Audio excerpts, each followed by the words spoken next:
gentlemen, I'm Josh Copley with WNKX, your home for Hickman County sports.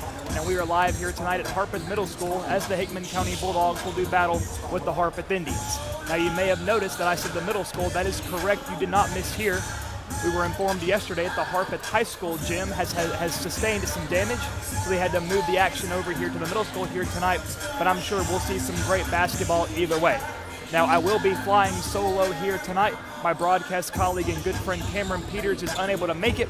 He is in Georgia at the moment. He is scouting out some wedding venues as we announced during the Lewis County broadcast. He has been engaged to his sweetheart Nina, so we're so excited for that couple, and we wish Cam and his fiance the absolute best in preparing for this new chapter and moving forward. So, while I may be alone tonight, I will still do my absolute best to bring you this presentation of Hickman County basketball. Now, I should make it known, and I'm sure you've noticed already, we will be audio only yet again here tonight due to the HCHS restrictions put on by Harpeth. Now, there are several schools that have this, and we've definitely seen a lot of that as we've been on this road stint. Of course, there have been 5 road games Hickman's played recently, of course, the exception being this last Saturday when Hickman went head-to-head with Harpeth. Of course, at home it was a makeup game, and that was a game that saw the guys and girls of Hickman County emerge victorious. So I want to look over the last couple of games Hickman County has played. Of course, we're beginning tonight's action with the Lady Dogs going to battle with the Lady Indians. So let's focus on that team for just a moment, the Hickman County Lady Dogs. The last time they were on the floor was this last Tuesday against Camden Central. Now, this game was one of the lowest scoring games we have seen Hickman County play. At halftime, the score was 16-18 with the Lady Dogs trailing, and the final ended up being 33-17, resulting in a Lady Dog defeat. Now, we have not seen Hickman's offense this cold in quite some time, and if we look back at the stats from that game, we saw Ava Floyd lead the team in scoring with 22. We saw Carly Everett make a couple of threes and finish with 6 points. Delaney King had 1 2-point bucket. Nola Bentley made 1 3-point shot, and Zoe Chilton had a couple of 2-point buckets, one coming in the first half and one coming in the second. Now, with the exception of Ava Floyd and Zoe Chilton, the rest of the buckets that I named off all came in the second half. So Hickman County did not get off to a great start on Tuesday on the road against an 8-10 Camden team who is 1-2 in their respective districts. And I think that was a game that Coach Gordon and his crew definitely expected to win. So of course that served as probably a punch in the mouth, and hopefully it was a wake-up call for this Lady Dog team as they enter in tonight as they face off against the Harpeth Lady Indians. Now let's go back to last Saturday. Let's rewind just for a moment and look at the game where Hickman County went face-to-face with Harpeth. Now, this was a game that the Lady Dogs controlled through and through. At the half, they were up 30-13. So exploding for 30 points in one half, doubling their total in the first half from Camden. And then the final of that game ended up being 54-34, of course, resulting in a Lady Dog W. Now, this was a very important win for the Lady Dogs because it served as their first district win.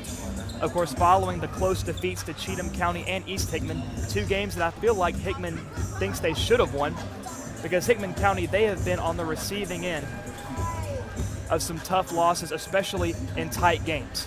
And it seemed like the fourth quarter has been the absolute bane of this Lady Dog team. They have come so close to picking up some late crunch time victories, but they haven't quite overcome that obstacle yet. They haven't made it over that hurdle, so I'm looking forward to seeing how Coach Gordon has talked his team up, how they've trained and prepared for these late games when the lights are brightest. Who will be the players that look to step up and put the ball in the basket and make some critical shots that push Hickman County over into that win column when they need it the most?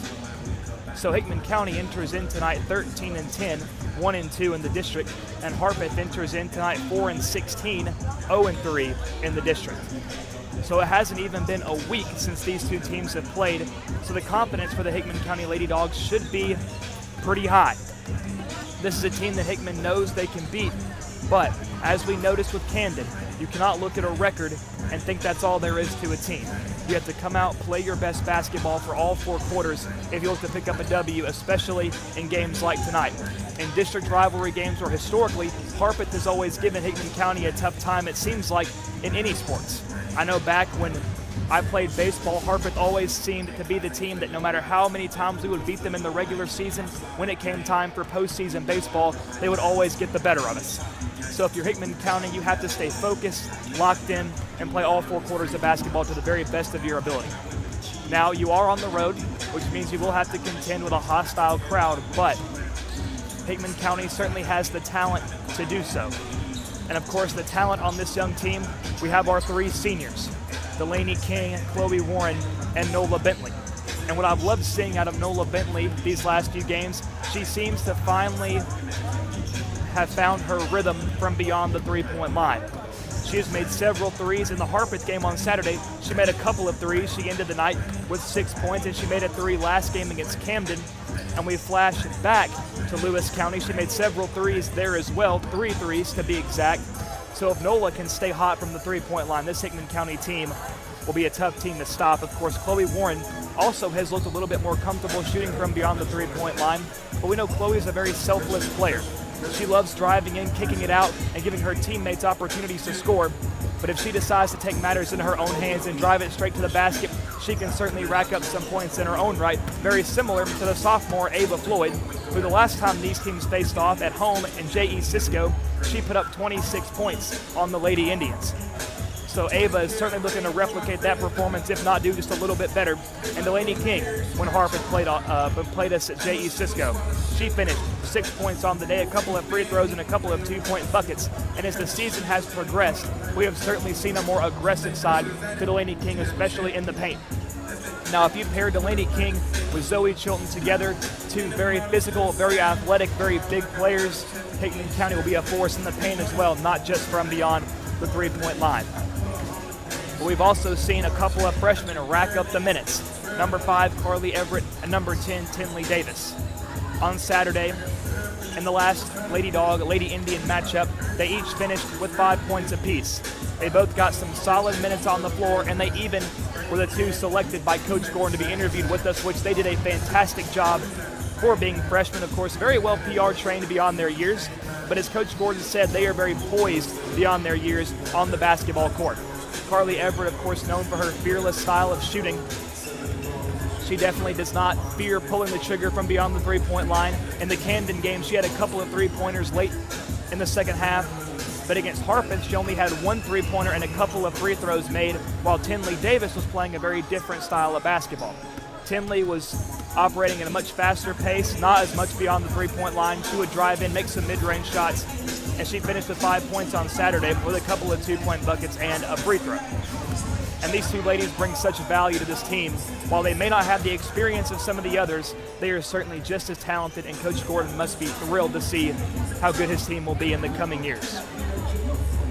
But some more players that stand out at me as I look on this paper, of course, one being the junior, number 3, Haley Gordon, who is an absolute spark plug for this Hickman County Lady Dog team. Not just offensively, but defensively as well. Of course, she has been out with the concussion that she suffered last week. She wasn't able to play in the Camden game, and from what I've heard, she will not be playing tonight either. The reports say that she hopes to return to action early next week. But of course, Coach Gordon doesn't want to rush anything. He wants to make sure young Haley doesn't injure herself further, because concussions are certainly nothing to play around with, especially at a young age when your brain hasn't fully developed yet. Of course, concussions at any age are detrimental, but especially when you're at a young age. So I credit Coach Gordon and the doctors for keeping Haley on the sideline for tonight, because if I know Haley, I know she would love to be out there on the floor right now, even if she was concussed, if she had a broken arm. She loves playing basketball, and it's that exact mentality that helps Hickman County win so many games. So while she is missed on the floor, she can certainly bring that energy on the sideline as she helps cheer her ladies on. And we are just about 50 seconds away from tip-off here at Harpeth, and I'm so excited for this game, and Hickman County needs to get back on track here tonight. Both of these teams, Hickman and Harpeth, both coming off of losses. Harpeth fell to Houston County, and Hickman County, of course, fell to Camden.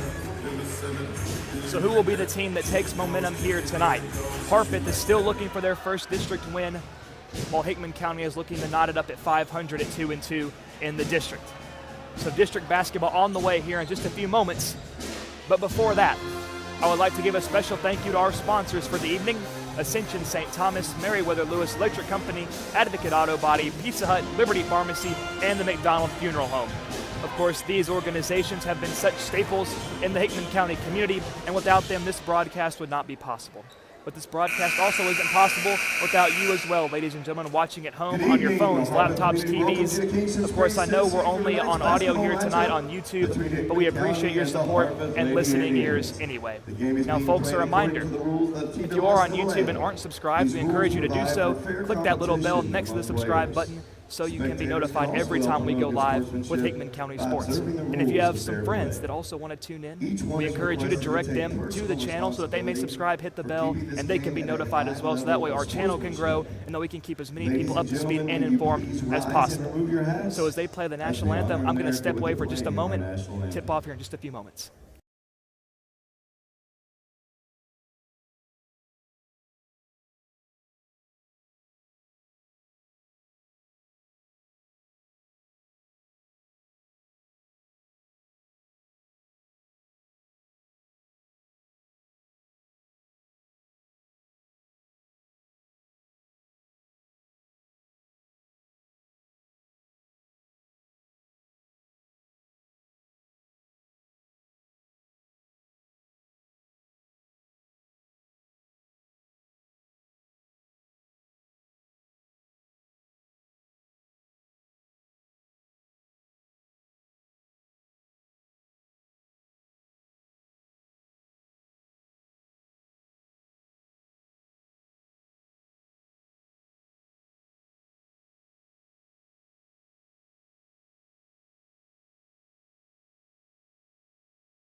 And we're back here on WNKX following the national anthem. We heard the voice of Chris Stapleton echoing throughout Michael Davidson Gymnasium here at Harpeth, and what is certainly one of the best renditions of the national anthem. And the starting lineups are being introduced for both teams. And while they're introducing the starting lineups, I want to give a very special shout out to a student at Hickman County High School, senior Emily Copley, officially signed on Wednesday to play for the Columbia State Chargers softball team. We give a very big congratulations to this young lady. We wish her the very best in her future. And Emily is the first senior this year to sign with a college, but we know surely she will not be the last. There's a lot of talent in Hickman County High School, and a lot of bright young futures await in that senior class. So in the starting lineup, Nola Bentley's been introduced, Chloe Warren, Zoe Chilton, Ava Floyd, and Delaney King. So more of the same as far as the Hickman County starting five goes. 5 talented young ladies that Coach Gordon trusts very much, but we also know that he's not afraid to rotate. As we mentioned earlier, the freshmen, I'm expecting Carly Everett and Tinley Davis to get some minutes as well. Now the Harpeth Lady Indians introducing their starting lineups as well. Starting at point guard, sophomore, number 13, Ella Pomeroy. The first one being Ella Pomeroy. At guard, senior, number 23, Brooklyn Mangrum. Following her, number 23, Brooklyn Mangrum. Also at guard, senior, number 22, Maddie Holly. Number 22, Maddie Holly to follow. At forward, the freshman, Number 4, Jalen Murphy will be following her. And at guard, senior, number 2. And at the 5 will be number 2, Aaron Murphy. So the starting fives for both sides have been introduced, and we are just about ready to get things underway here at Harpeth. Now I should note that Harpeth will be playing with some tired legs here tonight, as it was just last night on January 30th that they played their last game, as I mentioned earlier, against Houston County. They lost 28-45. They've been on a 3-game losing skid, but Hickman County looking to make that 4 here tonight. Well, the Bulldogs, they've been back and forth. They've won, lost. They've been alternating, but Hickman County looking to start stringing some wins together, especially as we near the postseason. King lining up in the middle of the floor with Mangrum, and Hickman County wins the tip. Chilton with the ball, feeds over to the right. It's Warren out of the corner. It's Bentley. Bentley dribbles in, kicks it to Floyd. Floyd back up top to Warren. Now over to the left. Chilton touch pass. King in the paint, dribbles down, has it knocked out and taken away by Harpeth. Harpeth down the floor. That's Pomeroy crossing the logo, gives over to the left wing. Now swung over to the right, met by Chilton. Now pass to the right corner. Now back up top. Hesitates on the three-point shot and dribbles in. Now to the right corner. Three-point attempt, no good off the rim. Rebounded by Chloe Warren. Warren up the floor in a hurry. Of course, one of the fastest players on this court. You can say that in most of the games that Hickman County has played. It's Bentley, swings it up top to Chilton. Chilton dribbles in, has a lane, kicks it out to the corner. Bentley loses a handle on it and has to pass it back out to Chilton. So some tough defense being played both ways. Floyd drives in, layup, no good. But King gets the rebound. The putback won't go. Chilton gets the rebound, off the glass, no good. But she's fouled and will go to the line. So Zoe Chilton has a chance to get the game's first points.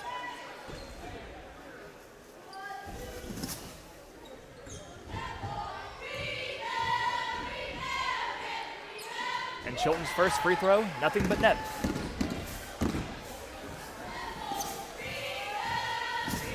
Number 2 on the way, it's up, and it's good. So Zoe Chilton capitalizes on the free throw attempts and gives Hickman County a 2-0 lead here early. And Harpeth up the floor. Coach Gordon using that vintage press defense. He loves wearing teams out. Harpeth just struggling to get it across midcourt, and they finally do. Now the ball's finally up top. That's Murphy, gives over to Mangrum. Mangrum back up top. That's Pomeroy, who is certainly going to be the #1 ball handler for the Lady Indians here tonight. Pomeroy looking for help at the right wing, met by King. King playing some tough defense, finally gets a pass off. Now a cut into the paint. Harpeth layup denied by Zoe Chilton. But Harpeth was able to pick up the loose ball, try to go back up, and will be fouled by King.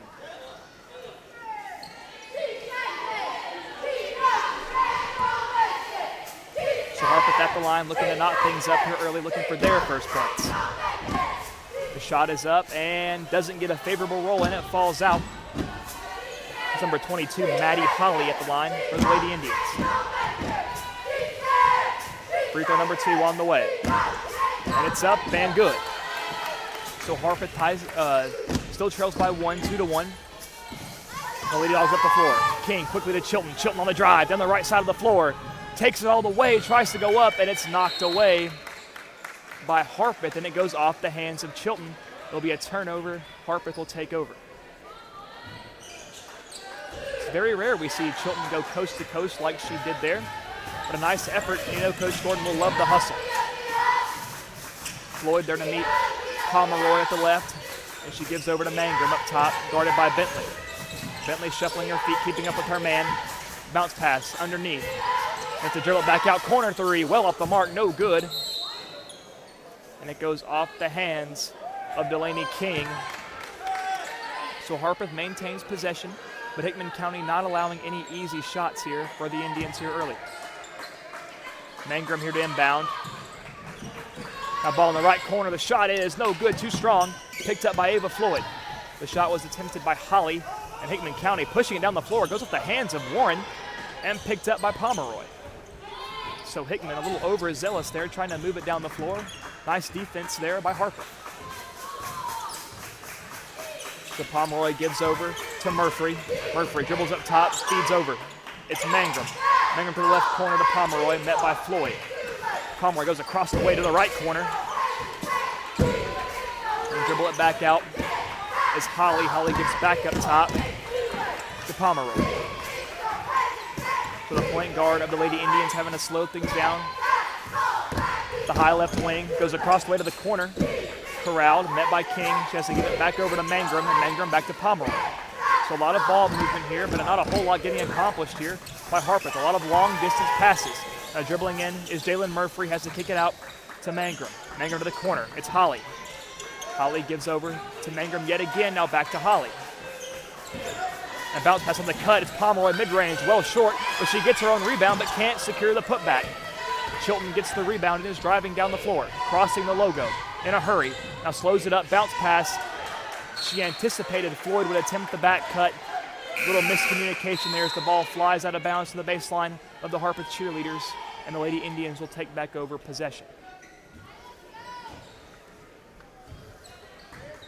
So we have just about 4 minutes left to play in this first quarter. Hickman leads 2-1. What has been a very low scoring, not a whole lot of offense here early. Pomeroy tries to bounce pass to Holly, nothing there. Now Hickman County with the steal. On the drive, Chilton one-on-one with Holly, goes up, doesn't get the shot, and it's knocked out of bounds by Holly. So Hickman County keeps in possession. That's twice now. Chilton has tried to go all the way to the basket. Hasn't worked out for her, but eventually it will fall. Chilton inbounds, King off the glass, gets the shot, counted and one, and that will send Delaney to the line. So Hickman widens it 4-1. With a chance to make it 5-1 if Delaney can cap off the three-point play. Some substitutions being made here for Harpeth. Number 22, Maddie Holly, is out. King's free throw is on the way, and it's up and in. So Delaney King caps off the play, makes it 5-1 as we take under 4 minutes in the first quarter. Pomeroy up the right side of the floor. In the corner, now up to the right wing. Pomeroy looking, has to get over to Mangrum up top. Now back to Pomeroy, dribbles in. At the left elbow, dribbles back out. Chilton and Bentley trying to crash, and Floyd gets the takeaway. Ava, right side of the floor. She might take it all the way, tries a shot, no good. Well guarded by the Lady Indians, and Floyd tries to force a jump ball and does. A very physical jump. So Harpeth has been playing some very stout interior defense so far. Chilton nor Floyd have really been able to have much success driving it in. Is Lily Stinson in the game for Harpeth for Maddie Holly. Now Pomeroy up the floor, crosses the logo. Gives over to Mangrum, left wing, now back up top to Pomeroy. Some quick passes here by Harpeth. Ball out the left wing. Oh, and Everett gets a hand on it. It's a one-on-one, Everett versus Mangrum, and Everett wisely steps back beyond the line and tries to find Floyd, but it sails well over her head, and it's a turnover. So Everett, who had just recently checked into the game for Chloe Warren, commits an early turnover, and that will usher Warren back into the game for Everett. So Everett does get the nice takeaway, but a bit wild there on the pass to Floyd. So up the floor now is Aaron Murphy. Gives over to Mangrum, back up top to Murphy. Out of the corner.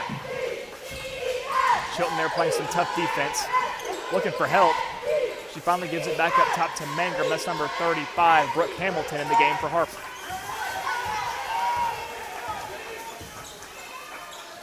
Gives over to the left to Stinson. Now back up top to Mangrum. Back to Stinson. Back to Mangrum. And looks for Hamilton. But the pass slips through her fingertips and rolls to the sideline. Hickman County will take over on the offensive miscue by the Lady Indians. So Chilton inbounds to Floyd. Up the left side of the floor go the Lady Dogs. Under 2.5 minutes to play in this first quarter. 5-1 your score. And Floyd pulls up from deep, no good. Rebounded by Hamilton of the Lady Indians. Down the left side of the floor in a hurry, but she'll slow things up and go to the right wing to Mangrum. Mangrum up top. Now looks for her man Holly, who's back in the game, who dribbles it back out. Gives to Stinson. Stinson gives. Corner three is good by Aaron Murphy. So the first shot made by Harpeth tonight that's not a free throw. Cuts the Lady Dog lead to 1 point, 4-5. Under 2 minutes to play in the first quarter. Floyd, right side of the floor, drives all the way, but has it knocked away and picked up by Harpeth. So Hickman County unable to capitalize on many offensive possessions so far. And Warren gets the tip pass. Oh, but it's picked up. Stinson tries to take it, but Bentley playing some phenomenal defense in the paint prevents the layup bucket. And the possession will stay with Harpeth. But a nice job by Hickman County to keep the Lady Indians uncomfortable, which is what this Coach Gordon defense has done so well against so many teams this season. Now the corner, Pomeroy from 3, doesn't get it, too strong. Rebounded by Chilton, who's met by Pomeroy, right side of the floor. Chilton looking for help. Tries to find Bentley, no one there, but thankfully Warren was right there to pick it up, and Warren is fouled by Stinson. Now Warren was fouled from the left wing beyond the three-point arc, but it certainly looked like Warren had that lethal first step ready to go to drive into the paint, but unable to do so, and Hickman County will pass in from the sideline right in front of the Harpeth bench. Hickman County adorned in the black jerseys tonight with the red lettering, Harpeth wearing the white with blue lettering. Ava at the left wing, screen set by King, floats it. King, what a pass off the glass, gets it to fall. Some great teamwork there. King and Floyd give Ava the assist, give King the bucket. And King has scored 5 of Hickman's 7 so far tonight as we are under a minute. Corner 3 by Stinson, well off the mark. It's a battle for the ball in the corner. And it goes out of bounds, Hickman County ball. 46 seconds to play. Hickman leads 7-4 in this first quarter. Chilton inbounds to King. King quickly swings to Bentley at half court. Bentley looking for help and finds Chilton. Chilton over to Floyd, dribbles in at the right wing. Now Floyd dribbles around the world, gives up top to Chilton. Chilton tries to force a pass into King underneath. Nothing there but a white jersey. Holly with a takeaway. And now Harpeth up the floor. It's Mangrum. And was looking for her player Stinson. Sails over her head. She definitely was unprepared for that one. That was a bullet pass by Holly, which will benefit Hickman County. So Chilton will inbound, as she typically does, to King. King back to Chilton. Out of Floyd, right side of the floor. Some tough press defense being played here by the Lady Indians. King up top. Now back up top to Floyd on the right side of the floor. 10 seconds to play. Bentley has it in the right corner. Bounce pass to Chilton in the paint. Bounce pass to King, who kicks it out. Warren from 3. No good, high off the rim. Rebounded by Harpeth. And they'll just sit on it, and that will bring us to the end of the first quarter.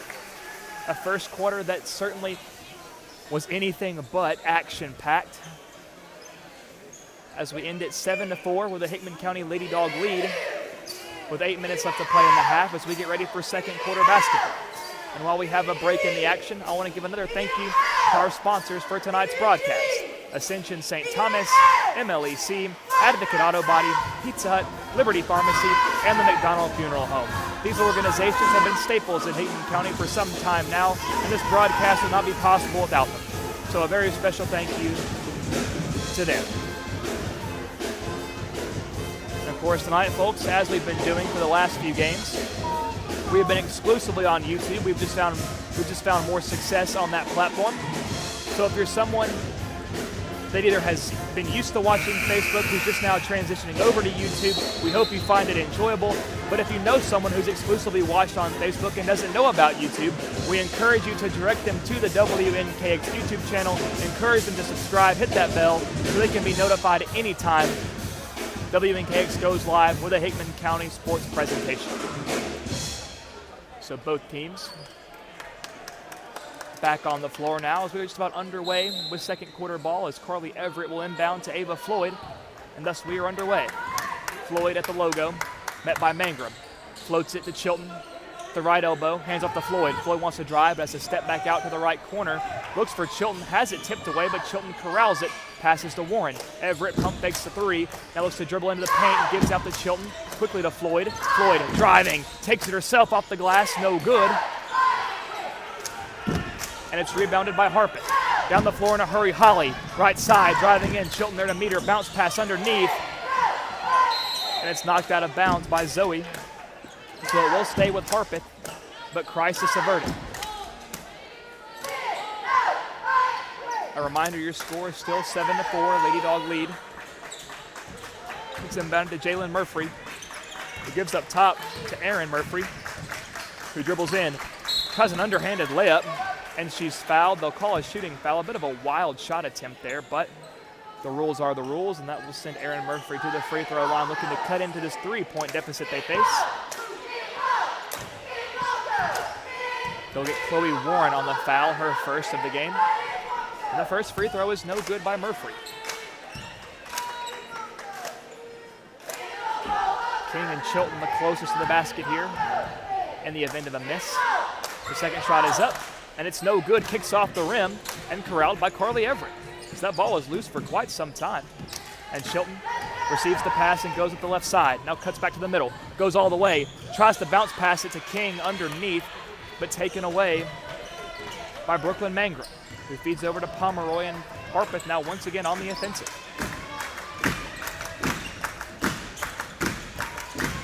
Tries to drive, bounce pass, nothing there. Nice defense by Chloe Warren, who used her whole body there to prevent that pass. Floyd to Everett. Everett off the glass, no good. King gets the rebound. The putback is no good. Everett tries to secure it, but has it ripped out of her hands by Mangrum. And now Mangrum breaks free down the floor. It's a 2-on-1. Pomeroy back to Mangrum. The shot is up, no good. Hickman County has time defensively to recover. Now the pass is out to Floyd. Down the floor, 1-on-1. Off the glass, no good. But Floyd will go to the free throw line. They'll get number 2, Erin Murphy, on the foul. So a very fast-paced, chaotic sequence of events there, and it results in a couple of Hickman County free throws. Floyd's first is no good, kicks off the back of the rim.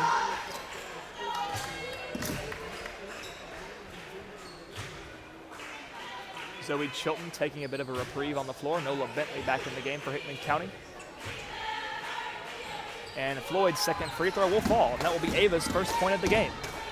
Very rare sight indeed, as Hickman County makes it 8-4. Harpeth up the floor. Goes over to Pomeroy, back up top to Mangrum. Mangrum swings it to the right wing. Now back up top. Floyd giving the ball handler some space. It's Murphy to Holly to Mangrum. Bounce pass. Holly looking for help and has to give to Murphy. Pump fakes, dribbles in on Warren. Looking, has to go back outside the paint to Mangrum. Long three, no good. Rebounded by King. The shot fell well short off the front of the rim. Now Warren up the floor to the right side.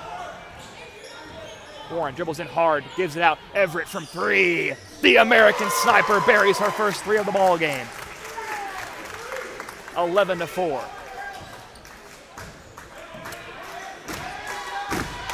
So Hickman County widens the gap, and they really needed that three-point there by Everett, as they had been a little bit cold shooting the ball so far here tonight. So Mangrum pump fakes a three and gives over to the wing. Now high post, dribbles in. Murphy takes it herself, underhanded layup, no good. Holly picks up the rebound, but she loses control, rolls off her leg, and goes out of bounds on the Indians. So Hickman County will take over. Harpeth playing a press defense, not wanting any easy inbounds here for Hickman. King right side, quickly to Everett. Everett will pick it up and take the dribble. Gives Warren, dribbles in hard. Baseline off the glass, won't go. King, rebound, put back, no good. It's a loose ball out of bounds, and it will stay with Hickman. So Hickman has had plenty of opportunities to get and put back points, but they haven't been able to capitalize. So Floyd to inbound from the baseline. Finds Warren in the paint, kicks it out, left corner, quick catch release three, good! Ava Floyd. And that will force a Harpeth timeout. So Hickman County increases their lead by double digits, 14-4, with under 5 minutes to play in the first half. So thus far in this game, Delaney King has 5 points, Everett has 3, Floyd has 4, and Zoe Chilton has 2. So while we might be accustomed to Ava Floyd leading in the score column, it has certainly been her teammates that have stepped up here tonight and have been producing very, very well. And Delaney King has been doing very well offensively, and she has an opportunity to have one of her best offensive nights here tonight if she can keep the ball rolling. Of course, we haven't seen Tinley Davis yet. The only freshman that's been on the floor with some minutes has been Carly Everett. But you have to think it's only a matter of time We also haven't seen any three-point attempts by Nola Bentley yet. Pass to Mangrum. Harpeth on offense following the timeout. Bounce pass from the free throw line, mid-range, doesn't roll. The shot is no good, attempted by number 21. That was Braylon Goddard. And a foul will be called. Waiting to see who the guilty party is. And they'll get Carly Everett, as there was a bit of a mix-up there as Hickman tried to push it down the floor following the missed shot by Harpeth. So Harpeth will inbound. Dribbles in Pomeroy, gives out. Now back up top. Pomeroy dribbles to her left. Bounce pass in the paint right to Ava Floyd. And Floyd down the floor in a hurry. Pulls up mid-range, buries it. Ava certainly learning her lesson from the last time she attempted to drive in. Elects this time to jump stop, put it up from two-point range, and gets it to go. So make that 16-4 your score. Lady Dogs lead. Mangrum at the left wing. Looking, goes to Murphy, pulls up, and buries the three-pointer. That was probably as close as you can get to being in front of the three-point line without actually being in front of it, but it's still 3 points on the scoreboard all the same. Make it 7-16. Under 3.5 to play in the first half. Everett up the floor. Gives to Floyd left wing. Now Bentley up top, guarded closely by Goddard. And a little too much contact there by Goddard, and the foul will be called. Bentley was the ball handler on the foul. Some substitutions here for Harpeth. Chilton inbounds up top to Everett. Everett drives, looking for help, gives in the corner. Warren looks to drive, now back to Everett in the corner. Another for Carly Everett. Her second three of the ball game. Make that 19-7 Lady Dogs lead.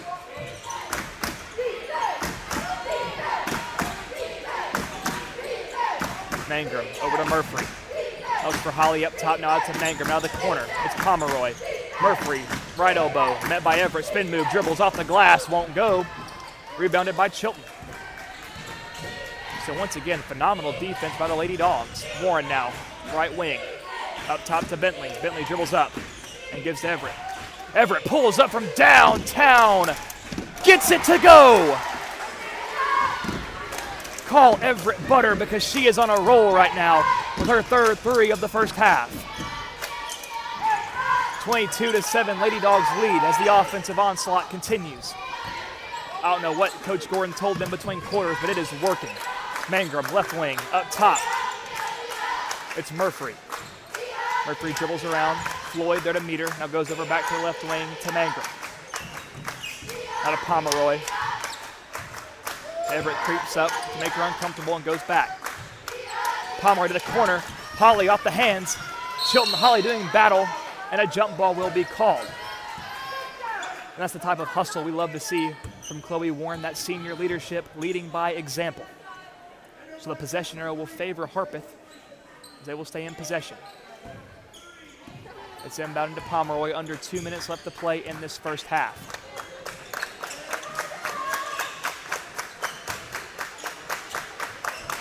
Ball up top, Pomeroy gives over to the wing. A lot of quick passes, swings over to the left wing. Now back up top, looks over to the right, and a nice snag there by Coach Gordon on the bench as the ball sails over the head of Aaron Murphy, and Hickman County will take over. So 90 seconds left in this first half. Warren up the floor slowly, crossing the logo. Warren gives to Chilton at the right wing. Dribbles left. Looking for help, finds Everett.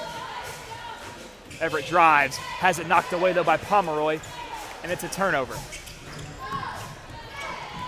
So Harpeth up the floor. Nice hustle by the Lady Dog defense to get back and get set. Ball up top, Pomeroy dribbles, gives over, and finds number 35, Brooke Hamilton. Hamilton over to Mangrum. And a Hamilton yet again met by Warren. Bounce pass into the right corner. Looks for another bounce pass, no one there, but it rolls back outside to Murphy, who pulls up from three, no good. Floyd gets the rebound. So what turned into a fortunate break there for Harpeth turns into a fortunate break for Hickman County. So 40 seconds to go, 22-7 your score. Lady Dogs up, Hickman looking to widen it. Warren at the left wing. Now up top to Chilton. Chilton to Floyd. Everett up top, nice pump fake, dribbles in, gives. Warren from three. Won't get it to fall, but tipped by Chilton, and Everett gets the rebound, tries to get the putback. Nothing there. 15 seconds. Harpeth on offense, down the floor. Holly in the right corner. Looking for help, bounce pass, Murphy wants to take it, nothing there. And Warren secures the rebound. 6 seconds. Up the floor, she has to hurry. 3 seconds, tries to find Floyd, nothing there. It's Mangrum, gets the steal and the breakaway, but she can't keep a firm handle on it as it goes out of bounds as time expires in the first half of play. And at the end of the first half, Hickman County 22, Harpeth 7, as the Lady Dogs have certainly been picking things up on the offensive end. Now some scoring totals for you. Delaney King into that first half with 5 points. Carly Everett with 9. Ava Floyd with 6. And Zoe Chilton with 2. So what started off a little bit sluggish has turned into a promising performance here by the Lady Dogs. And of course, we're looking forward to seeing what the second half has to offer. 16 minutes left to play to decide a winner here at Michael Davidson Gymnasium in Harpeth. Folks, I'm going to take a brief break, and before I take the break, I want to give one more shout out to Ascension St. Thomas, MLEC, Advocate Auto Body, Pizza Hut, Liberty Pharmacy, and the McDonald Funeral Home for sponsoring this broadcast. It would not be possible without them. So folks, I'm going to step away for just a few minutes for this brief intermission. Tip-off for the second half will be in just over 9 minutes' time. Don't go anywhere. We'll be right back.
Ladies and gentlemen, we are just about a minute away from beginning second half basketball here at Harpeth.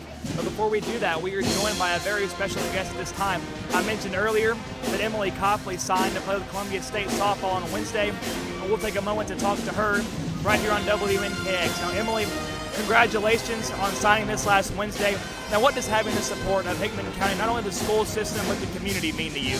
Well, you know, Josh, it's great living in a small town where everyone knows everyone and everyone comes together for such big things like this. And I just love Hickman County and all the support they've given me throughout the years of playing for HCHS, and it just means a lot.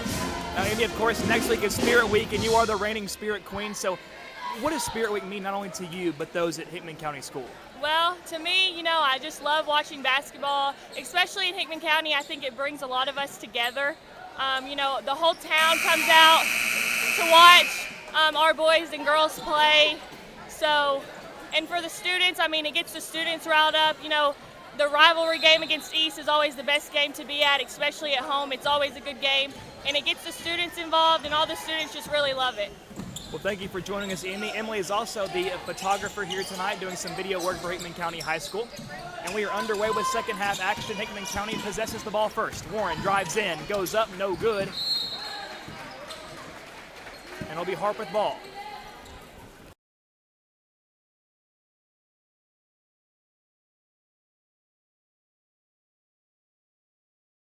So Harpeth now up the floor.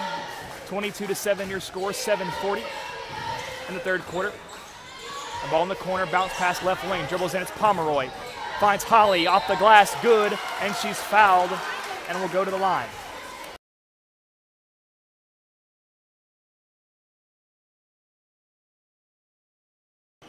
So Harpeth will be the ones to strike first in the second half of play.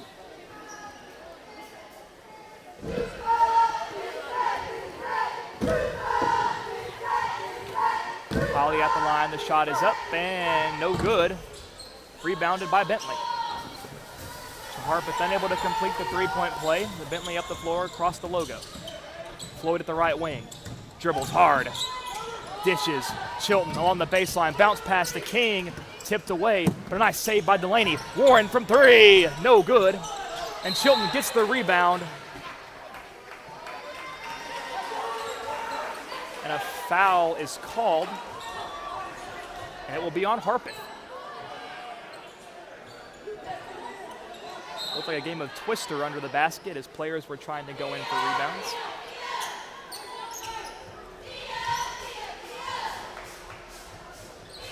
Zoe at the baseline in front of the Hickman cheerleaders. Bentley, right wing, looking, has it tipped away, but Warren there to secure it at the free throw line. It's ripped away again by Mangrum, and yet another foul is called on Harpeth. I'm not sure if Mangrum agrees too much with that call. So Chilton will be throwing in from the sideline, right next to Coach KJ Smith. Looking for help. Finds Bentley, and a timeout is called by Coach Gordon. A very heads-up timeout. He saw his players start to panic a little bit. Some good defense there by Harpeth to force the timeout. Of course, this has been a very long third quarter. It feels like we aren't even a minute in yet. 22-9 your score. Hickman County leads. I'm looking forward to seeing who will be the first one to score a bucket for Hickman in the second half of play. But regardless of what the score might tell you, both teams have not looked sloppy on defense. There have been some very tough, disruptive plays on both sides. So Chilton inbounding. Finds Warren up top near the logo. Warren feeds, Bentley pumps, dribbles, hands off to Chilton at the right corner. And Chilton wants to dribble at the free throw line. Gives back to Warren. Warren guarded by Murphy. Bentley from three, the high arcing shot, no good. Picked up by Mangrum. So Harpeth will move it up the floor.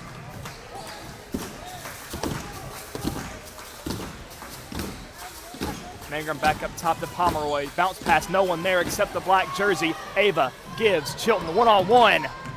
Zoe off the glass, won't go. But she gets the rebound. Looking for help and is fouled. Now Jalen Murphy and Brooklyn Mangrum were both there in the vicinity, waiting to see who they get for the foul. And it will be Mangrum. So inbounded. King in the corner gives over to Bentley in the wing. Bentley trying to direct traffic, and another foul is called. So Mangrum has been racking them up so far for Harpeth early in the second half, and a technical is called on Brooklyn Mangrum. So the tempers flare a little bit, and Hickman will be allowed to shoot, and Zoe Chilton will be the one taking the technical free throws.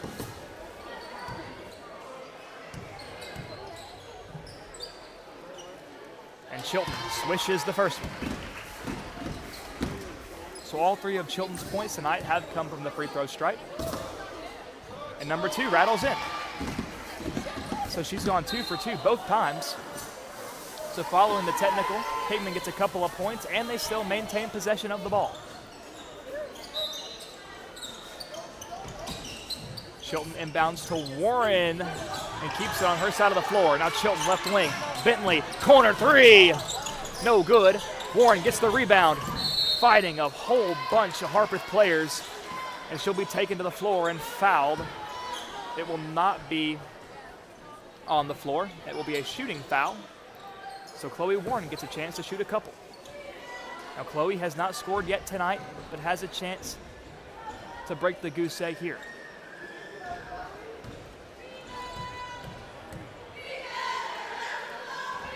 And the first one's good, a line drive free throw.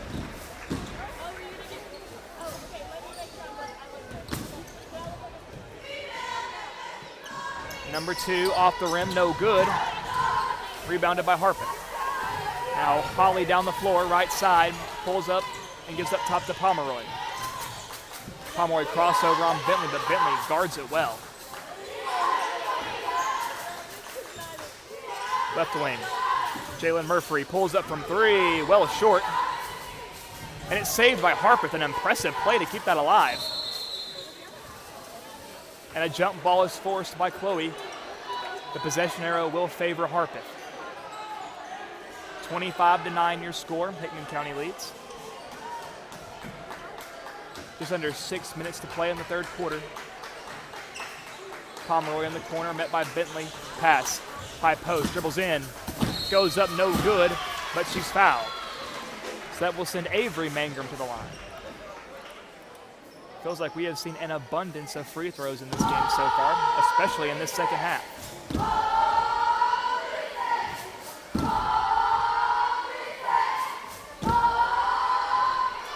And Mangrum sinks number 1.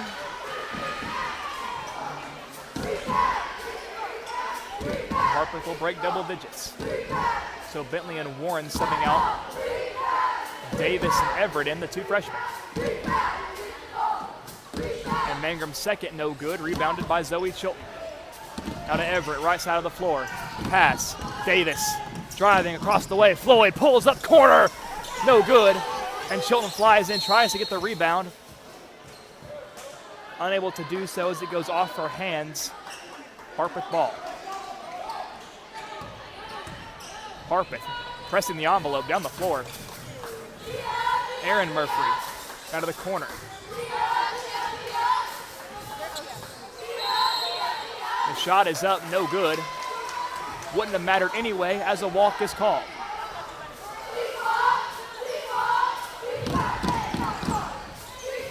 Sweetman with the ball, Everett. Passes, Davis. Davis to King. King drives, tries to go off the glass, no good, but she's fouled and will go to the line. So King, who had 5 points in the first half, looking for her first here from the stripe.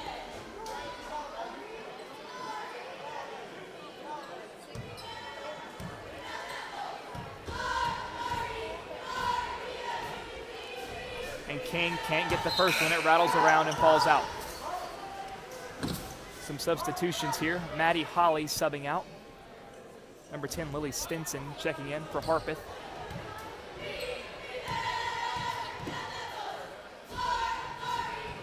And King's second falls short. Chilton goes for the rebound, but an over the back will be called. We have to give Zoe A for effort.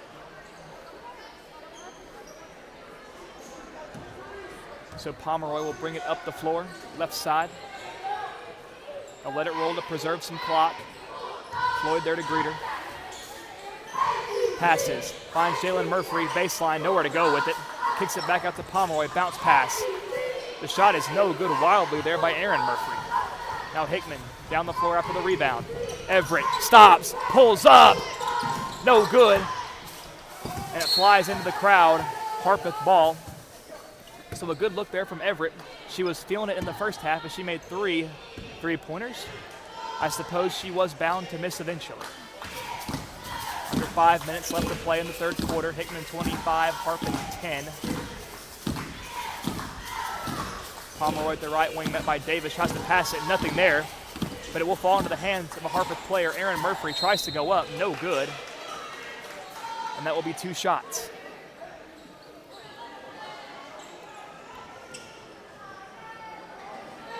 And Murphy has been really good at drawing fouls so far. A very unorthodox shooting style. The first free throw is up and in. And Warren and Bentley checking back in. Chilton and King will be taking a reprieve.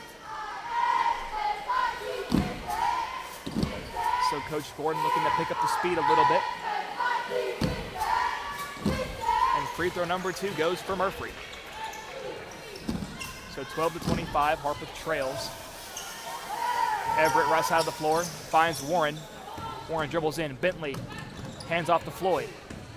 Floyd dribbles in hard to the paint, kicks it. Bentley wide open look, and it gets stuck on the rim. So of course the possession will stay with Hickman, but that's honestly more impressive precision than if she made the shot. And the official doing his best to knock it loose, and he does. So props to him. So Hickman will inbound. It'll be Floyd throwing it in amidst the cheerleaders.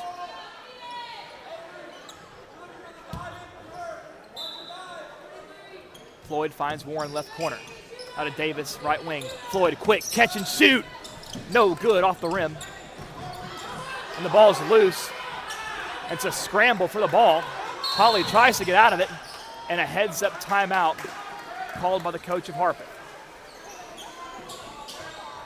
So he bails out his players there as Hickman County had them dead to rights in that far corner. And I believe a coach's warning has been issued.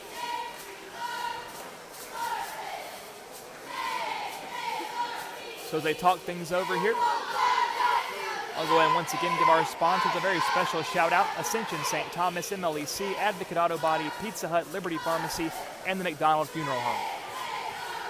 These companies have been staples in the Hickman County community for a long time, so our hearts are extended to them, our thanks are given to them for the work that they do for this community and for this station. And folks, if you're tuning in on YouTube here tonight, of course, we're sorry that we couldn't have the video camera live due to NFHS restrictions, but we appreciate your listening ears all the same, and we'd appreciate it even more if you'd subscribe to the channel and recommend WNKX to your friends that want to keep up with Hickman County sports. Of course, these Lady Dogs and the boys of Hickman County have been doing exceptional this season.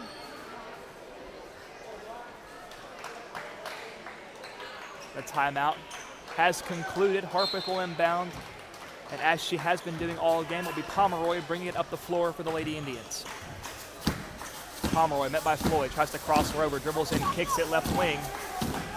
Now back up top, it's Stinson.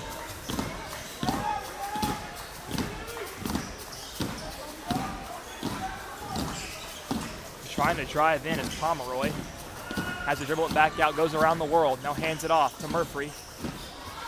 Nothing there. Everett playing tough defense. Nice spin move as Murphy goes to the basket. Nothing there. Bentley secures the rebound.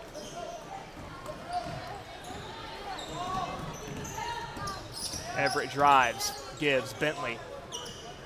Over to Davis. Warren, left corner, drives. Tries to go all the way and takes a tumble. And she will be fouled. And if you're a defender, really the only choice you have in that situation is to foul Warren, because you probably can't stop her any other way. So Warren at the line. can't get the first free throw.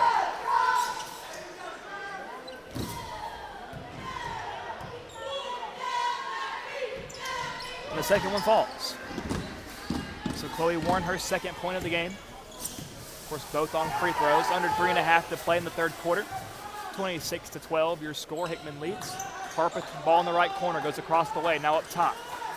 It's Aaron Murphy, gives over. Pulls up deep, a three, nothing but net for Stinson.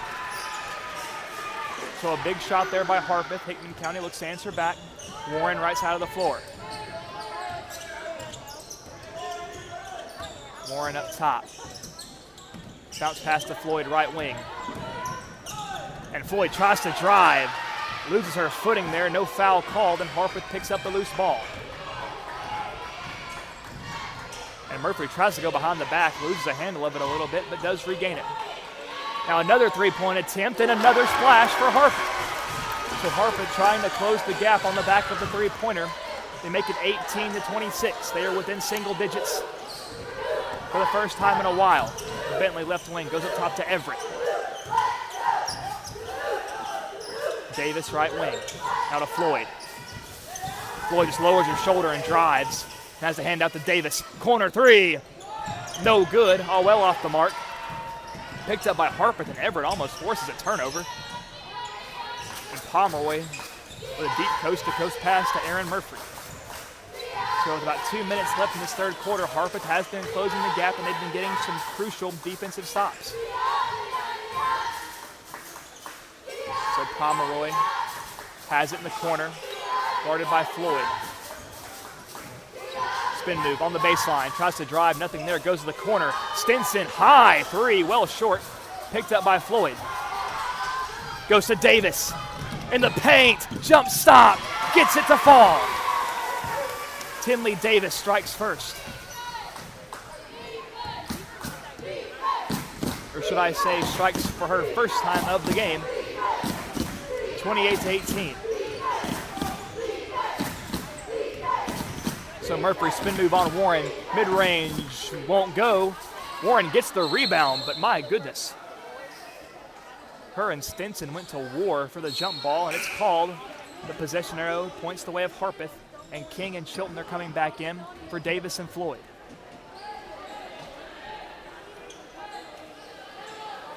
And how wonderful it is that Coach Gordon has so many options to turn to, so many reliable options. That's Jalen Murphy on the baseline. Chilton guarding, goes in off the glass, no good. Nice box out by King, but it goes off the hands of King and Everett, and it will stay with Harpeth.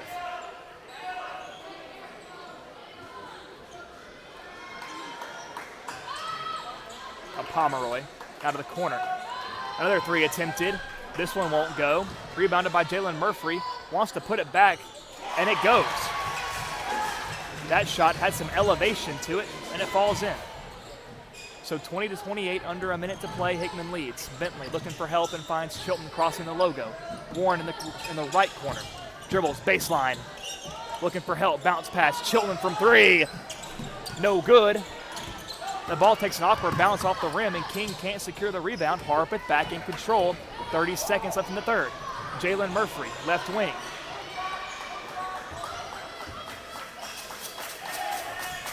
Now gives Pomeroy, wants to drive, bounce pass, loses handle of it. And I believe that went off the foot of a Hickman County player. So the kickball violation will keep things at Harpeth. Hamilton looking inbound and finds Pomeroy, goes off her hands, and it rolls out of bounds. Hickman County will take over. So a fortunate turn of events there for the Lady Dogs. With under 20 seconds to play, Chilton had Bentley open in the corner but doesn't see her. Gives to Warren up top. Now to Bentley, back to Warren. Warren to Chilton. Chilton wants to drive. 5 seconds, puts it up, no good. King, rebound, put back, won't go. And slapped out of bounds by Harpeth. 1.5 seconds in the third quarter remain. So Hickman will need a quick catch and shoot.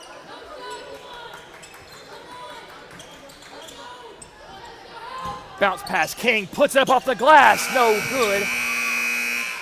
So a good effort there by the Lady Dogs to end the quarter with some points, but they're unable to capitalize.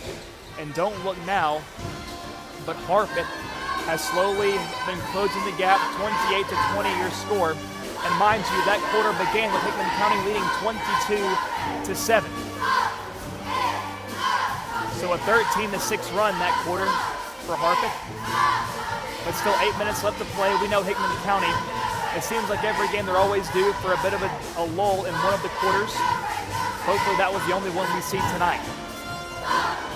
Hickman County looking to come out in this fourth quarter to play strong basketball to put this one out of reach, not even give the hometown team any chance. Because the last thing you want to do is give a team that can have the energy supplied by the crowd any hope at all. You want to keep the crowd out of it. So Hickman will certainly be relying on their playmakers. And tonight those playmakers have certainly been Carly Everett and Delaney King. Ava Floyd went that second half, that third quarter scoreless. And Floyd only has 6 points on the game. So we are just about ready to begin third quarter action. And it will begin with Harpeth ball, so the Lady Indians have a chance to keep their momentum rolling. Of course, folks, you may have noticed I'm by myself here tonight. My broadcast colleague and good friend Cameron Peters has been preparing for a wedding. So, of course, congratulations to Cam and his fiancée as they're preparing for this next chapter. And we are underway with the fourth quarter, and Pomeroy is called with the walk. And also, in case you missed it, at the end of our halftime presentation, we heard from now Columbia State commit Emily Copley. She signed Wednesday of this week. I've received several messages on a scale of 1 to 10. How loud was her audio? It was a 12. Floyd tries to drive, and an offensive foul will be called on number 20. So, of course, we know Floyd lowers her shoulder, likes to drive in, comes back to bite her right there. But that will be Ava's first foul on the evening.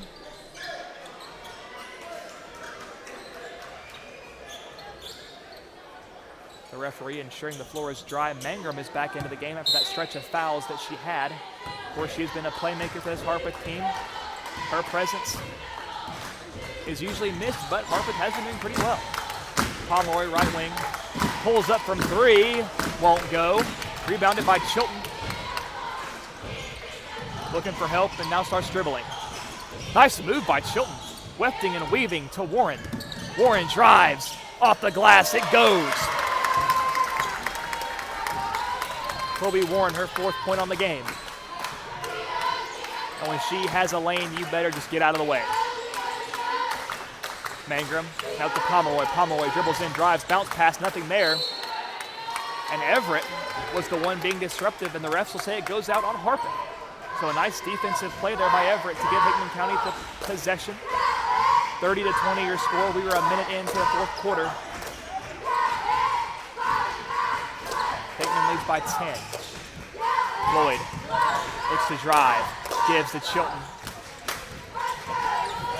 Chilton hands off to King, up top. Dribbles right and gives to Floyd. Floyd just pulls up from three, no good. Well contested, the ball's on the ground, and a jump ball is forced. The possession arrow favors the Lady Dogs, and Chilton will be the one inbounding from the baseline.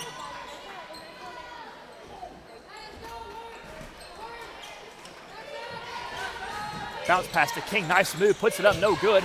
Chilton the rebound off the glass, no good. Floyd secures the rebound, the loose ball, but the whistle is blown. And a foul will be called on the Lady Dogs. They'll get Delaney King. That's King's second foul of the game.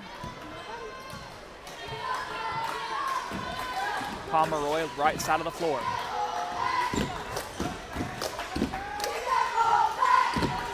Mangrum, now back to Pomeroy, met by Warren.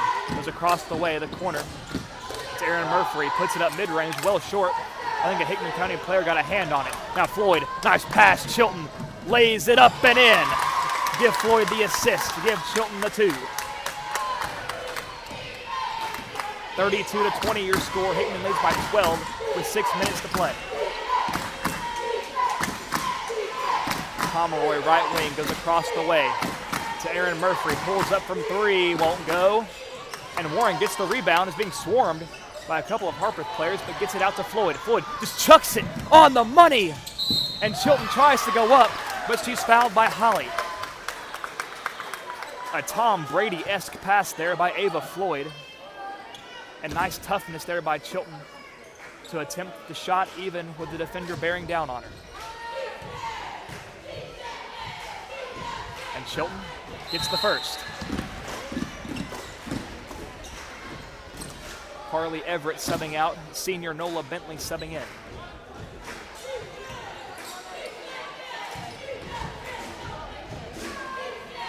And Chilton doesn't get it, but King gets it and gets the rebound and put back. So best case scenario for the Bulldogs to maximize their points, 35-20. 5.5 to go.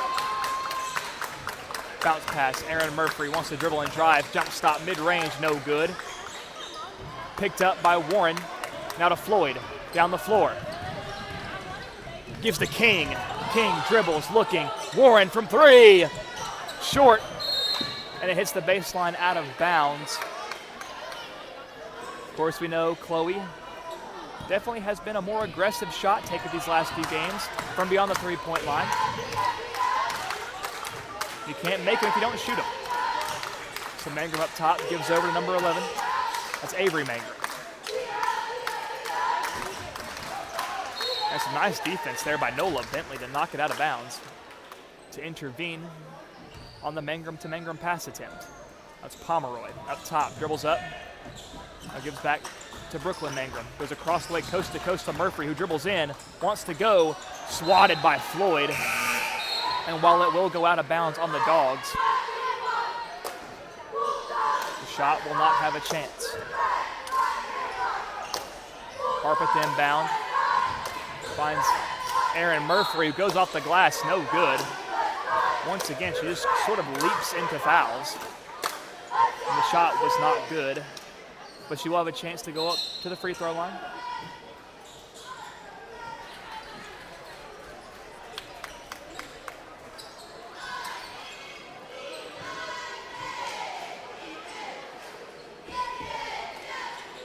But Murphy has been a lethal driver into the paint for Harpeth so far. While she wasn't able to get that last shot to fall, she has been very productive in getting to go to the line and rack up points in that department. But Hickman County has played really well interior, not allowing these easy layups, forcing them to put up some wild shots. Now, while it does force Harpeth to the free throw line, it hasn't come back to haunt Hickman County yet, even with the third quarter run they went on, rather.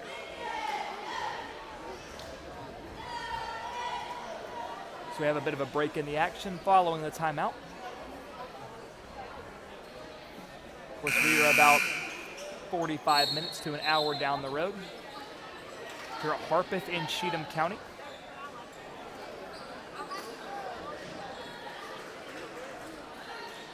So both teams emerging from the timeouts. Warren, Floyd, Bentley, King, and Chilton, the 5 on the floor for Hickman. So number 2, Aaron Murphy.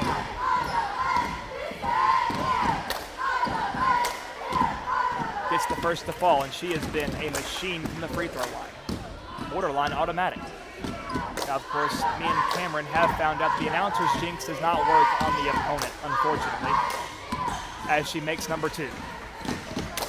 With that 22-35, Harpeth trails. A bounce pass to Bentley, knocked out of bounds by Murphy. This young number 2 for Harpeth, she is playing at 100 miles an hour for this Lady Indian team. And Chilton looking inbound, has nowhere to go, and a timeout is called by Coach Gordon to prevent the violation. Got 4:40 to play in this ball game. But if you've been enjoying this broadcast of the girls' game, fear not. We have a whole nother game still to come here tonight between the boys of Harpeth and the boys of Hickman County. I promise you will not want to miss that presentation. District games always feel like they mean just a little bit more, of course, in regards to the postseason and overall standings. So a brief timeout here, as Coach Gordon essentially took it just to give his girls time to talk over a plan for getting this ball in bounds. Chilton is inbounding it right near the Harpeth bench and finds Warren. Warren back to Chilton up the right side of the floor. Chilton drives, kicks it, Bentley on the baseline. Nice bounce pass to King. King puts it up. The shot won't go, but she's fouled. So the shot no good by King, but a chance to still have 2 points on the board.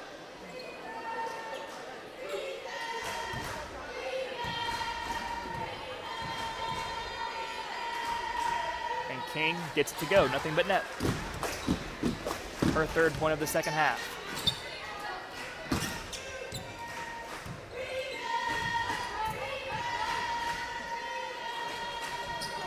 And King, nice spin on that one.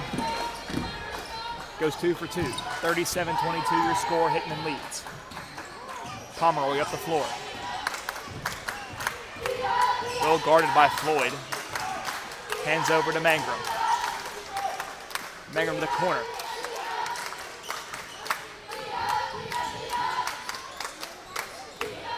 Kicks out to the wing at Stinson. Back up top.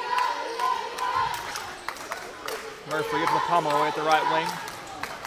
Cut by Mangrum, loses handle of it. And I believe they will get Floyd on the foul. I didn't see the jump ball signal.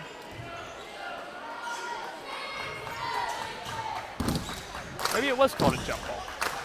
Either way, Harpeth with the ball in the left corner. It's Pomeroy. Dribbles in on Floyd.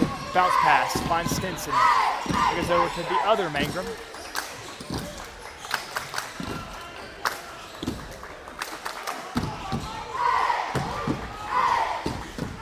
Stinson right wing gives up top to Brooklyn Mangrum, guarded by Bentley. Now to the right wing to Pomeroy.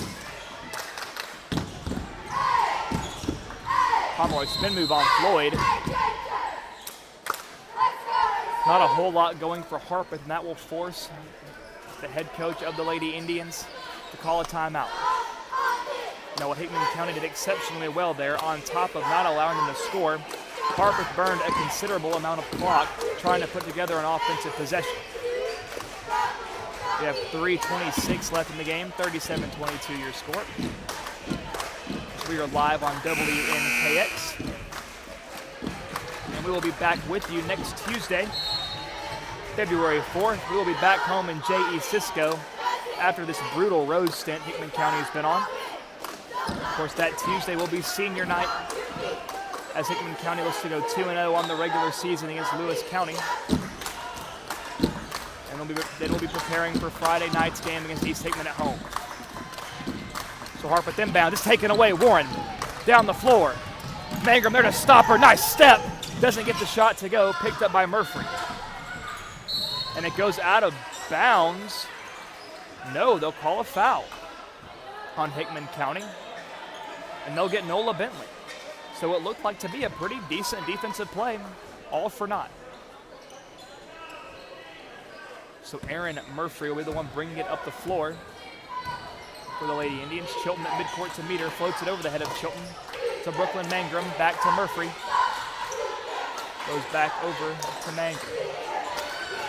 A lot of quick passes. Corner three. Pomeroy. Good as she banks it off the glass. So 25-37. Harpeth still trails under 3 minutes. And Warren tries to drive, looking for help. Has it stripped away. Murphy to Pomeroy. Down the floor. Bounce pass back to Murphy. Kicks it out. Mangrum thought about pulling up for a second, but instead begins directing traffic. Pomeroy at the right wing looking. Hands it back out to Avery Mangrum. Murphy pulls up from deep, won't go. Chilton gets the rebound. Floyd, of course, one of the main ball handlers for Hickman County, up the floor. Gives to Bentley, now Bentley to Chilton. And a foul is called on number 2, Aaron Murphy. So with 2:15 left, Harpeth trailing by 12. It might be time to initiate panic mode for the Lady Indians. Of course, you might see a lot of fouls. Bounce pass Floyd in the paint, puts it up. No good. Warren, nice rebound. She's fouled on the putback. The shot no good. That will send Chloe to the line to attempt a few more free throws. 2 of Chloe's 4 points this half have come from the line. And she sinks another. Make that 38-25, Lady Dogs. Number 2 rattles around and falls in. 39-25, 2 minutes left. It's a corner, 3, Pomeroy, no good, rebounded by Bentley. Bentley being swarmed, gets it out to Chilton. Chilton bounces it back to Bentley. Bentley floats it way over to Floyd. Nice snag there by Floyd, nice pass goal by Bentley. And Floyd getting swarmed, and a jump ball is forced. So Floyd trying her best to wrangle the ball out of traffic. The Harpeth able to force the jump. Now, fortunately for the Dogs, the possession arrow does go their way. Chilton inbounds to Warren. Warren drives. She might try to take it all the way. Mid-range off the glass, no good. Picked up by Harpeth. Left side of the floor, Pomeroy slings it down to Avery Mangrum, who loses her footing and slides across the floor, and no walk is called. Aaron Murphy kicks it back out. Now a 3, Brooklyn Mangrum, high shot, no good. Nice rebound by Warren. Chloe down the floor, hands off to Floyd. Back to Warren. Now Bentley. Chilton, bounce pass to King. Dribbles in, 1-on-1.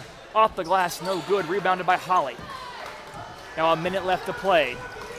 Now if you're Harpeth, you have to start taking some deep looks from 3. And a timeout is called to stop the clock at 52.9. Hickman leads 39-25, and they can start to smell a district W. And as we mentioned earlier, this is a game that Hickman County felt like they needed to win. They're starting to fall behind a little bit in the district, sitting at 1-2 in the district. But a win here tonight puts them at 2-2, and hopefully gives them some confidence going forward so they can finish out the season strong and on a positive note as they prepare for postseason. Now, what we've seen a lot of in this Lady Dog team is that in district games, there hasn't been a single time, even in their losses, where they've really felt just that outmatched.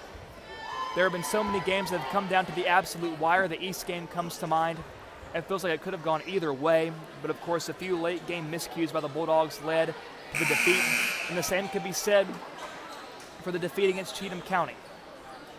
If Hickman County can get the Stars to align and play a complete four-quarter game of basketball, they can beat just about anyone. And we saw that, of course, on Tuesday against Camden. A very game Camden team took Hickman to the limit, but Hickman just not on their A game, and it showed as they suffered the defeat. So Hickman County needing a bounce-back W here tonight, and it looks like they're going to be getting it. Now Harpeth on offense. Murphy tries to put it up. The ball falls well short, but she draws yet another foul. So 41.8 seconds to play. Hickman leads by 14.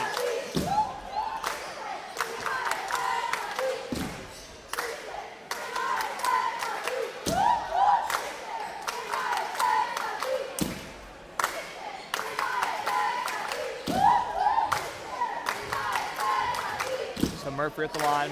Free throw number 1 is up. And no good. A rare miss for Aaron Murphy.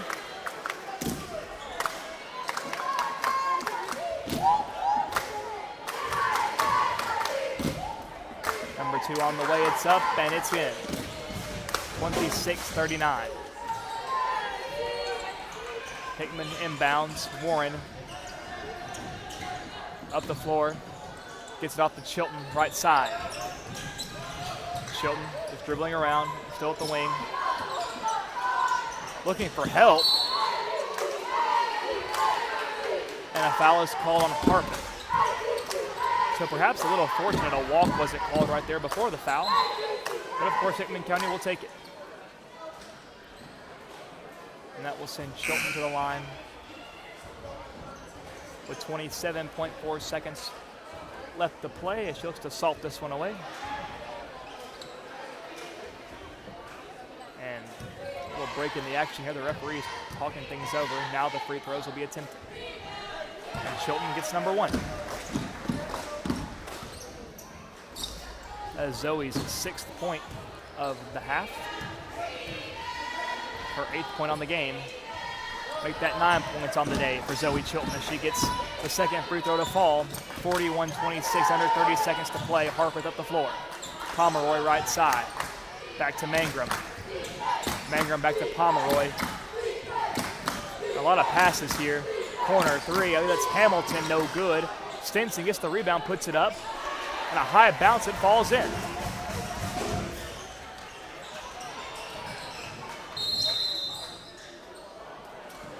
And it's inbounded by the Lady Dogs, but a whistle blows and a timeout.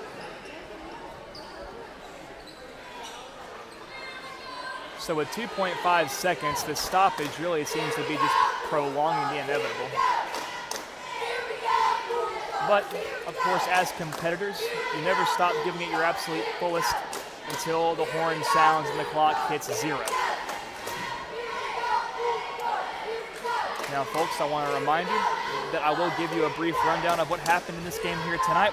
I'll give you some point totals from the players of the Lady Dogs, and then we'll take a little bit of an intermission as we prepare for the boys' game. We'll come back in a few moments and then prepare for that one. But we still have a couple of seconds to go until this game is all said and done.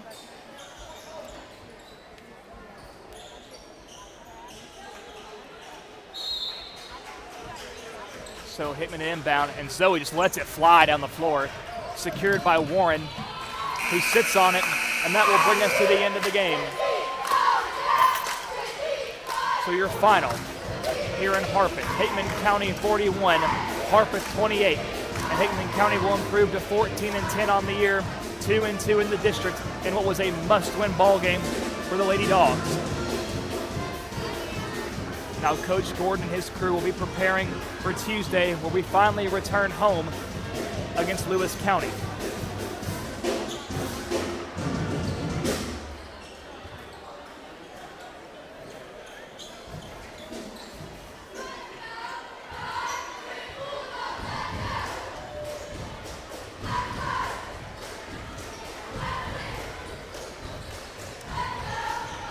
The boys are now taking the floor as they will begin their pre-game warm-ups. So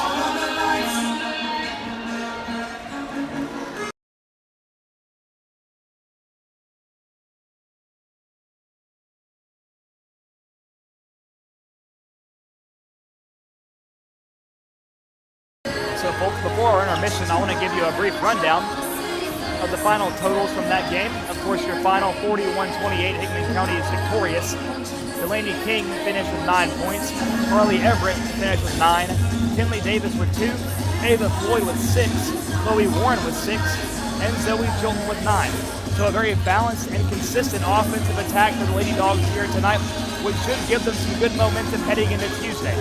Now, folks, we appreciate you tuning in on YouTube here tonight for this audio-only broadcast. But, folks, I encourage you not to go anywhere. We still have a full game left to be played. We'll take a brief intermission and be back here in just a few moments to give you a pregame rundown for the boys' game.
And ladies and gentlemen, welcome back to WNKX. I'm Josh Copley with a presentation of Hickman County Sports. We are live here in Harpeth as the Hickman County Bulldogs are about to do battle with the Indians of Harpeth, and we are just under 6 minutes away from tip-off with the boys game. If you are just now joining us, I must say you missed a thrilling girls game as the Lady Dogs took care of business against the Lady Indians 41-28. Now we turn our attention to the boys game here tonight, and the red and black have been red hot as Hickman County enters in tonight on a 5-game winning streak, and they have won 6 of their last 7. So we go back to Tuesday. They took on the 15-5 Camden Central Lions, who were 2-0 in their respective district, and that was a game where if you were that's a game where if you're just looking at the record, it might be a game that could have intimidated Hickman County going into it, but looking at the final score, that tells a completely different story. Hickman County defeated Camden 68-28, a 40-point margin that saw Elisha Puckett put up 20-plus points. We saw Tyler McKinnon put up 7. Will McDonald had 15-plus. Brody Worley had 9, with several threes made on the game. And we even saw the young guys come in and get some points of their own. We saw Taylor Hutchison get 3 points on the game, and Braden Brown, who had been in the starting lineup the last several games, came out and got 5 points on the game, including a big 3, which really jump-started the momentum for Hickman County in the first half of that ball game. Now, Dylan Qualls, he only finished the night with 2 points on Tuesday, but we know Dylan's role is so vital and it goes deeper than simply scoring points. Dylan is so good at drawing several defenders, at driving, at swinging balls out, and as well as playing defense. So I'm looking forward to seeing how Dylan plays here tonight. Of course, he is such an exciting young man to watch. So you can't always look at the point totals and let that tell the entire story. There's always so much more that goes on in a basketball game. But I also want to go back to Saturday. Of course, these two teams played not even a week ago, and Hickman County was victorious 59-35. So Hickman picked up a big district win in a game that really wasn't close. You know, Harpeth was able to close the gap a little bit, but if we look at the halftime score during that game on Saturday, Hickman was up 31-12. So the damage wasn't done there. Hickman County kept the foot on the gas into the second half, and that was the game we saw Elisha Puckett score 18 points. We saw Will McDonald have double digits with 10, and we saw Kylan Seal put up 7 points. Now, Kylan Seal didn't have a bucket against Camden on Tuesday, but Kylan has been an integral part of this offense, of this team. Now, primarily on defense. Kylan Seal, he's the one that subs in and out for Tyler McKinnon. Now, while there is about a 5-inch height difference between the two men, Kylan still plays with such an aggression and a passion and a determination that makes him feel like he's a lot bigger than he is. Now, I want to take us back to the Lewis County game. Of course, the game that was tightly contested the whole way. We saw Hickman County emerge victorious. Kylan Seal, of course, had the game-clinching free throw. So we know Kylan, while only being a sophomore, the young man certainly has ice in his veins and has shown that he is built for the big moments. So, of course, while he didn't get any points on Tuesday, that certainly is not indicative of how he has played or how he will play in the future.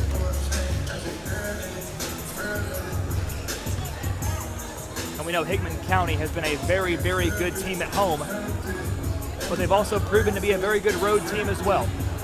Now, I should remind you that this game here tonight will close out that long home stretch, or that long road stretch rather, that we went through. Thankfully, that Saturday game against Harpeth that was at home fell in between it, gave us a little bit of rest and reprieve. So that snow that we saw several weeks back definitely did these Bulldogs a big favor. But after this game here tonight, we will be back home in J.E. Cisco next week. On Tuesday will be senior night as Hickman County will be facing off against Lewis County. Of course, that's February the 4th. The girls' game will start at 6 p.m. with the guys to follow. But that game will also set the tone for one of the biggest games of the year on Friday. Of course, I'm talking about Hickman County versus East Hickman. Now, we saw a great pair of games rather, when we were at East Hickman. So I'm expecting more of the same next Friday, so I'm sure that game will be in the back of the mind of almost every player on the Hickman County roster. But we know Coach Dawson prepares these boys well. He has them focus on the present, what they can do in the current ball game. Don't focus too much on the past, just don't focus too much on the future. So we have just over a minute until tip-off. Of course, my broadcast colleague Cameron Peters is not here tonight, so it's just me during this audio-only broadcast. Of course, we love bringing you the live video stream, but some schools have NFHS regulations that make that impossible for us, so we apologize for that. But we hope the audio-only broadcast paints a good enough picture for those of you listening in at home. And before we begin our game tonight, our second game of the evening, I want to say thank you to Ascension, St. Thomas, MLEC, Advocate Auto Body, Pizza Hut, Liberty Pharmacy, and McDonald Funeral Home for sponsoring this broadcast. Every game we've had this season has been brought to you by these organizations, and none of them would be possible without them. So a very special thank you to all of you and all who may represent those businesses. And folks, we appreciate you tuning in on YouTube here tonight, where we will be exclusively bringing the streams. We won't be on Facebook, but there will be a link on Facebook if that's where you're used to watching to direct you to our YouTube channel, where you can like the stream, subscribe to it, and press the bell so you can be notified every single time Hickman County is in action.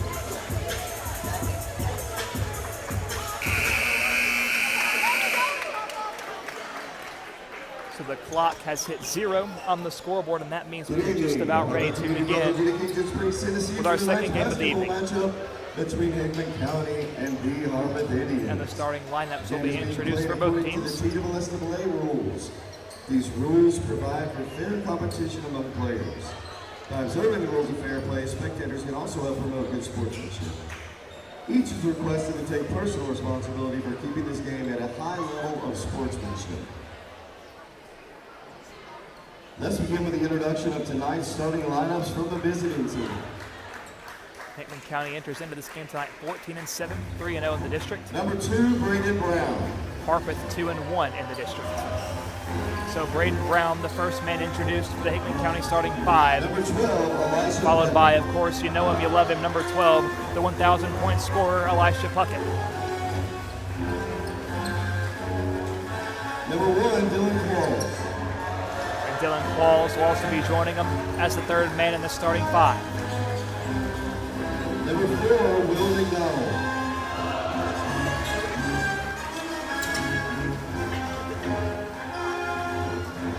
And Will McDonald and Tyler McKinnon will be closing out the starting 5 for Hickman County. So this has been the go-to starting 5 for Coach Dawson, a starting 5 that has been performing exceptionally well. But it's also a starting 5 that can play as well because they know they have a lot of great guys backing them up on the bench. Guys like Kylan Seal, guys like Charlie Blystad, guys like Tim Puckett, guys like Brody Worley, and that's just to name a few. So of course, this hostile Harpeth home crowd is loud and proud for their starting 5.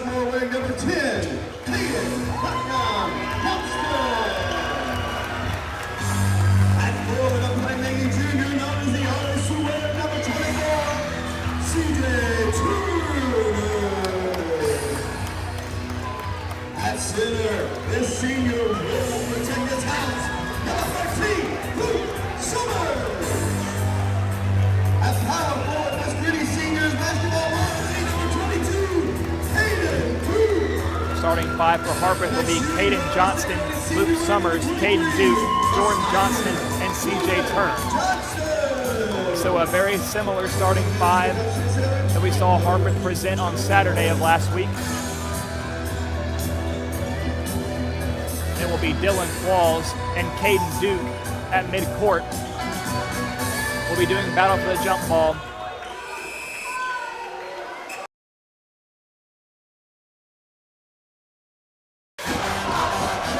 The official is in midcourt with the ball. And here we go. Qualls wins it and slaps it. Almost goes out of bounds right in front of Coach Dawson, but Elisha runs it down, and Hickman will start off with possession. Puckett, met by Johnston, bounce past the Qualls. Qualls tries to float it to Puckett. Now Harpeth on the break. Ball now in the left corner, back up top. Turner drives, kicks it. Three-point attempt by Johnston, no good.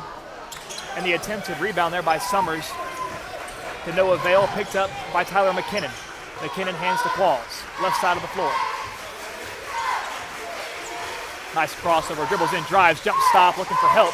feeds it to McKinnon, but it goes out of bounds off the 6'6" junior. So Harpeth takes back over. It's inbounded by Jordan Johnston. And Braden Brown takes a tumble, but he's back to his feet. Turner driving. Goes back out beyond the perimeter, bounce pass up to Caden Johnston. Now to Jordan Johnston, over to Caden Duke. Duke to Turner. Turner, left elbow, knocks it down. So Harpeth will strike first. 2-0 here early. We have played for a minute. 7 minutes to play in the first quarter. Walls, right elbow, wants to drive, baseline. Tries to go up, but he is denied by Caden Duke. Turner on the drive. Pass. Summers gives to Duke. Bounce pass to Turner. Feeds Jordan Johnston. Mid-range, goes up, and it falls in. So Harpeth on a roll here early, 4-0. Brown, met by Turner, drives. Hands back to McDonald. McDonald goes right. Now feeds it over to the left wing to Brown. Brown to Puckett, but it's taken away by Johnston. Stops, puts it off the glass, won't go. Brown gets the rebound. So Caden Johnston couldn't capitalize off the turnover. Nice job by Brown to secure the rebound, and by Puckett to apply pressure. Gives McKinnon, hands off to Elisha. Pulls up from three, bang! Elisha Puckett strikes first for the Hickman County Bulldogs. The ball flies, corralled by Duke. Takes a lot of steps, no call. Jordan Johnston drives, shot won't go. Rebounded by Qualls.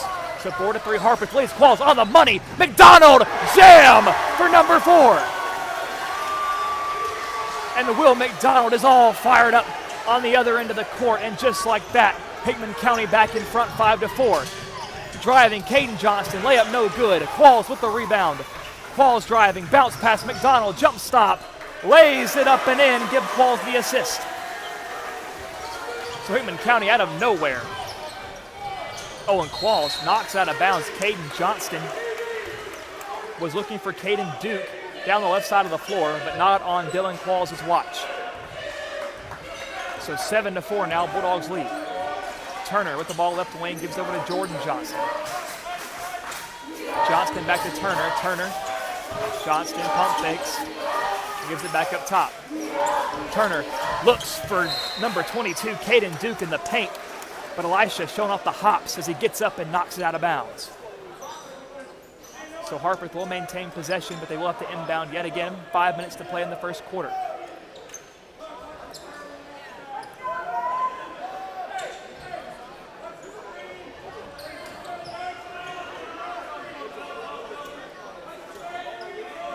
So it's taken quite a while for this ball to be inbounded. And it finally is. Turner out beyond the arc. Feeds over to Caden Duke, left wing. Brown guarding him, dribbles in, jump stop, goes out to the right wing. It's Caden Johnston, wants to drive into the paint. Feeds to Turner, nice pass. Turner can't cap it off, and McKinnon gets the rebound. McKinnon gives to Qualls, right side of the floor. Qualls, nice move there. And now he'll give to Puckett. Puckett driving right. Dribbles back, pulls up from three. No good, off the back of the rim. And McDonald tried to go up for the rebound, but he will be called for the foul. A little too much contact by number 4. So some substitutions being made here. Duke and Turner subbing out for Harpeth. Number 5, Preston Merritt, is in the game for Harpeth, as well as number 14, Johnny Kendrick. Kendrick, left side of the floor, dribbles at the paint. Looking for help, finds Merritt. Dribbles in, left corner baseline. McKinnon tries to rip it away to no avail, and he gets it back out to Jordan Johnston, rather.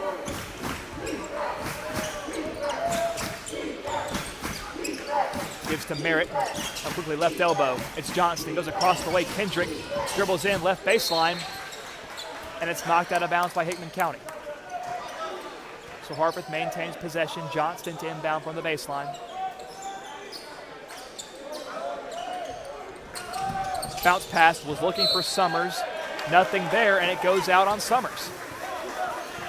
Summers doesn't agree with the call, but it is what it is. And Brown inbounds to Qualls, back to Brown. Brown met by Merritt in the press. Brown dribbles left. Gets across the midcourt line, looking for help. Finds McKinnon in the paint.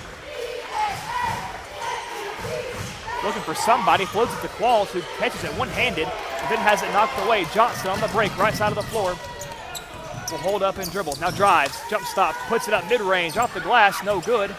Rebounded by McDonald. Left side of the floor, Will gives off the Qualls right behind him. Qualls bounce past McKinnon, left elbow, now to McDonald up top. McDonald hands to Qualls. Qualls drives, baseline, nice bounce pass, and McKinnon tops it off with a 2.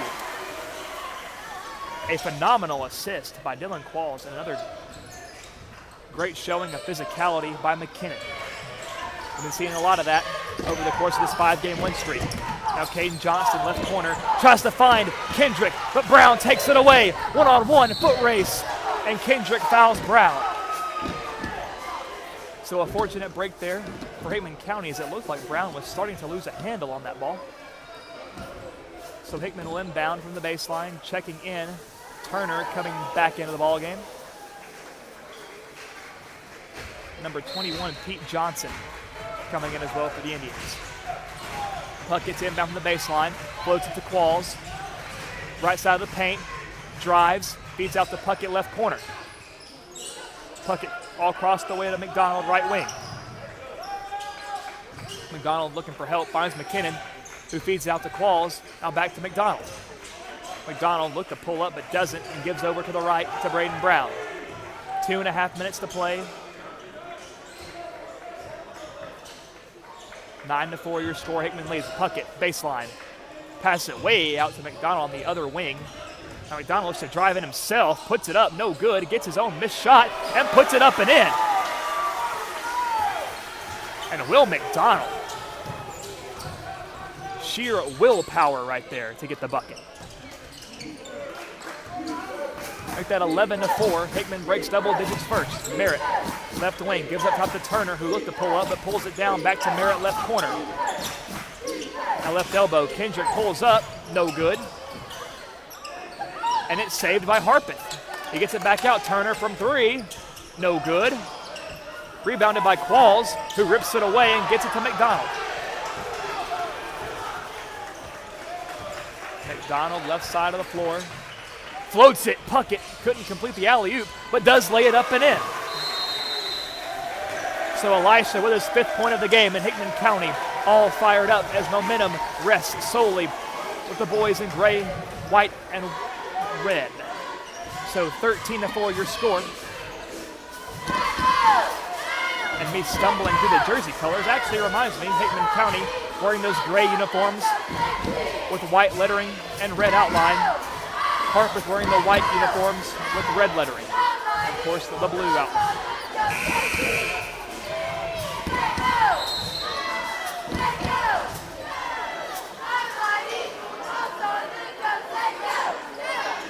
Of course, the timeout there huge. And if you're Hickman County, or if you're any basketball team in general, there is nothing that you love more than knowing that you forced the team to call a timeout to get their bearings about them. That's how you know momentum rests solely with you. So just over 90 seconds to play, 96 seconds left in this first quarter. And Harpeth brings it up the floor.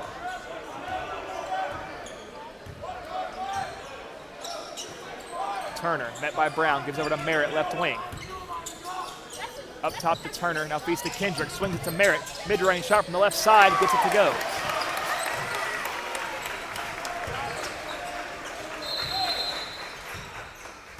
And the whistle blows. And they are forcing number 5, Preston Merritt, to sub out. The official signal at his shoe. I think he was bleeding a little bit. So he's being tended to right now. So hopefully he's all right. I mean, he kept playing anyway, and of course, he'll probably be back in just a few moments. The ball passed in once again. Brown dribbles, met by Johnston. Hands to Puckett. Puckett drives left-handed, mid-range, kicks it. Qualls from 3. No good. And the shot wouldn't have counted anyways. They have a violation called. Or no, it was a foul called, rather, on Kylan Seal. So Kylan Seal's in the game. Charlie Blystad is in the game. It will be McKinnon and McDonald taking the rest. So Caden Johnston hands off to Jordan Johnston. Johnston met by Blystad. Dribbles left, looking, bounce pass in the corner, and Johnston for three. Won't go. A lot of contact underneath, and the jump ball is forced by Hickman County. Of course, the possession arrow stays with Harpeth. A nice physical play by Hickman.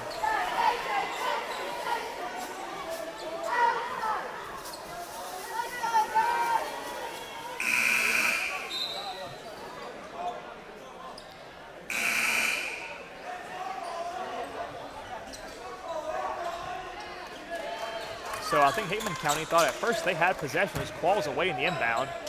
But now they get it correct, and it's Johnson to throw it in. Floats it out to Caden Johnston. Now to Turner. Turner looking for help. Gives it to Jordan, who touches it back to Turner. Drives in paint. Kendrick, corner three. No good. Rebounded by Blystad. Forces it to Brown. It's a foot race. Brown met by Kendrick. Off the glass, no good. And Puckett from three, bang! Elisha splashes his second three of the game with 8.6 seconds to go. 16-6 your score with 8.6.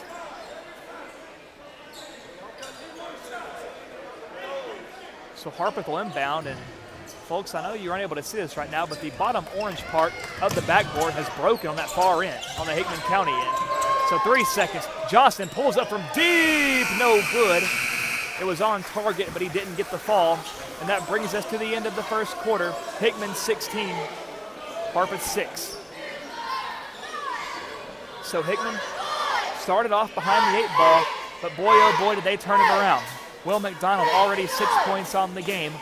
Elisha Puckett with 8, and Tyler McKinnon with 2.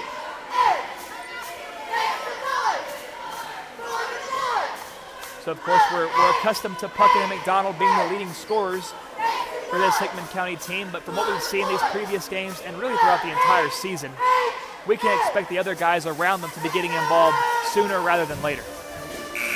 But before we begin with the second quarter, thank you Ascension, St. Thomas, MLEC, Advocate Auto Body, Pizza Hut, Liberty Pharmacy, and the McDonald Funeral Home for sponsoring this broadcast.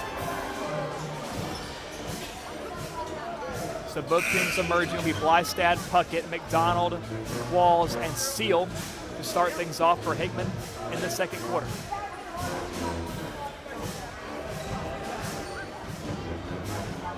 And it will be a Bulldog ball as Puckett inbounds to McDonald. McDonald to Puckett, back to McDonald. A tough pass to Elisha. He's barely snuck in the window. Goes to the corner, it's Blystad who gives off to Qualls. Now Puckett kicks it, Blystad. Now across the way to McDonald. Floats it, nothing there. McDonald immediately points at himself, taking accountability for that. Now Harpeth on the offensive. Johnson has it ripped away by Puckett, and Blystad there to pick up the loose ball. Blystad, Puckett, right side of the floor, kicks it, open three, no good, and Seal tries for the rebound, can't get it, and a foul will be called. So some nice ball movement there by the Bulldogs. An open look from McDonald, but sometimes it won't fall. And McKinnon subbing back in for Seal.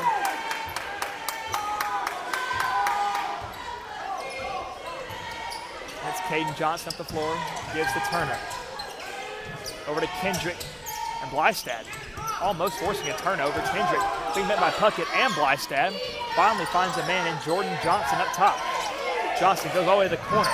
Finds Caden Johnston. Floats it. Has his man left-handed hook shot. Falls in for Pete Johnson. So make that 8-16. Harpeth trying to slowly but surely cut into this lead. Puckett drives. Nice little floater won't go, but Qualls gets the rebound and the putback. That'll be Dillon's first bucket of the evening. Caden Johnston, right side of the floor, bringing it down. Finds Kendrick in the corner. Bounce pass back to Johnston. Quickly to Turner at the right elbow. Floats it. Pete tries that same left-handed hook shot. Doesn't go. Gets the rebound. Putback won't go. McKinnon lets it fly. Qualls. Tries the jam, but overshoots it. McDonald gets the rebound. Tries to keep it in. To no avail. Picked up by Turner. Turner driving. Kicks it out. And Caden Johnston is fouled.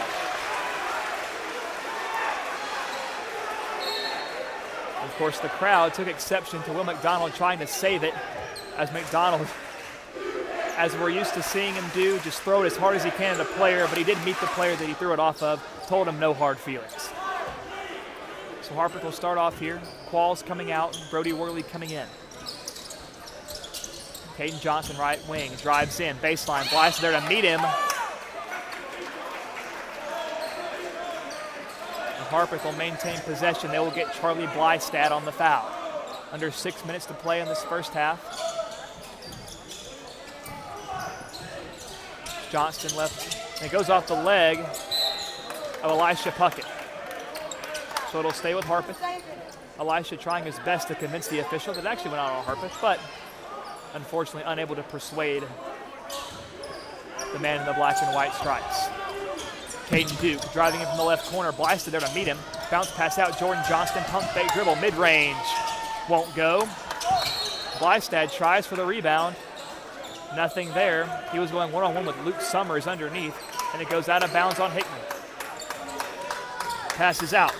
That's Eli Johnson in the game. Attempts a three. Won't get the roll, and McKinnon secures the board. Puckett down the floor. Right side. Worley in the corner. Now back up top to McKinnon. Nice snag. Bounce pass to Puckett. Pump fake. Worley pulls up from the corner. No good. Rebounded by Jordan Johnston. Johnston feeds over to Eli Johnson. Bounce pass back to Johnston. Up top. Feeds over right corner. Caden Johnston. Bounce pass to Duke. Duke wants to put it up. Oh, and Elisha Puckett says not today as he swats it out of bounds. So possession will stay with Harpeth, and a timeout will be called by Coach Dawson. Now this would typically be the part of the broadcast where I say, Cam, what do you think Coach Dawson is talking about in that huddle over there? And he would probably give some well-informed answer. Cam, if you're listening, just know that I miss you. We're at 4:55 in this ballgame. 18-8, Hickman County leads by 10.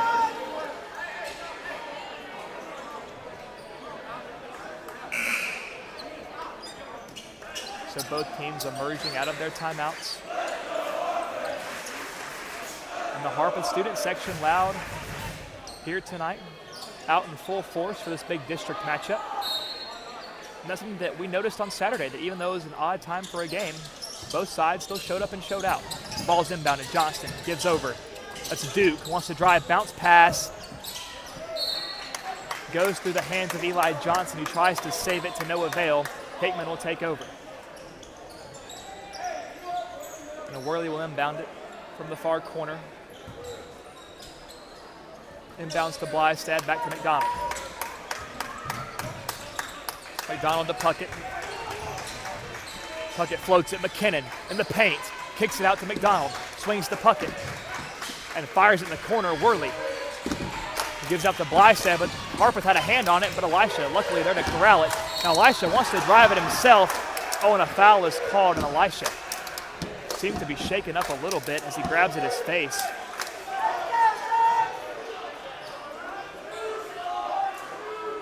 And I'll say the foul was on the floor. So no shooting foul for the Bulldogs.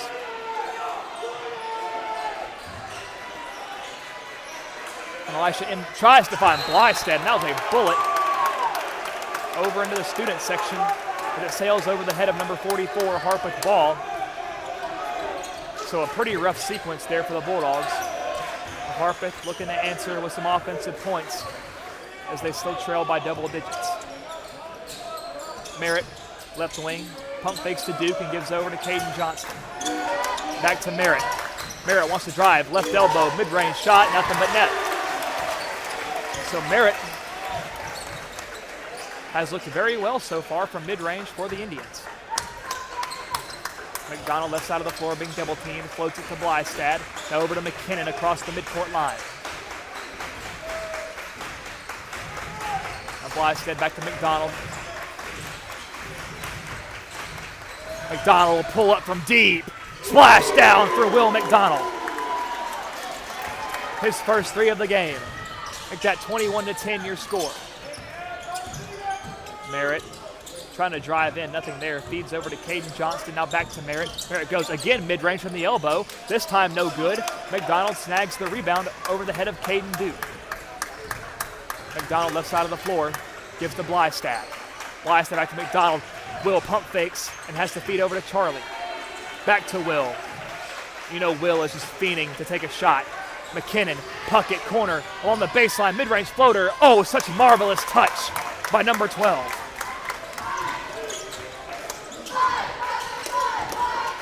And Puckett almost read the pass from the turnover, but couldn't. Duke in the left corner tries to dribble along the baseline. Blystad trying to keep up with him, unable to do so. And that draws the foul on number 44. That will be Hickman's fourth team foul. So they're one away from putting Harpeth in free throw territory as Tim Puckett subs into the game for Charlie Blystad. It's always a good time seeing Tim Puckett on the floor. Ball's inbounded to Turner. Turner drives, feeds out to Caden Johnson. Out of Jordan Johnston from deep. Splashes a deep three. But Harpeth still trails by 10, 13-23. Tim looking for somebody to give it to, still on his own side of the floor. And finds Worley off the tip. Worley left side. Goes over to Tim. Over to McDonald, who swings it back over to Elisha. Pump fakes. And now drives, mid-range. Oh my goodness. Elisha gets it from mid-range. But are we really surprised? Just over 2 minutes remaining in the first half. 25-13 Dogs. Caden Johnston finds Jordan Johnston over in the corner. Out of Turner. Now Duke on the baseline. Tries to put it up off the glass. Won't go. Rebounded by McKinnon, who feeds to Puckett. Puckett on the drive. He goes left-handed. Wants to take it all the way up. The shot is no good, but he's fouled and will go to the line.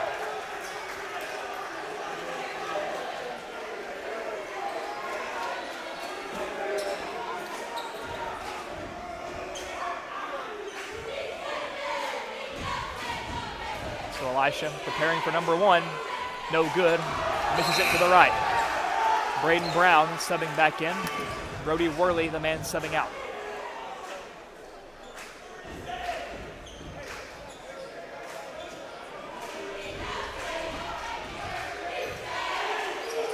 Number two is up, and number two goes in.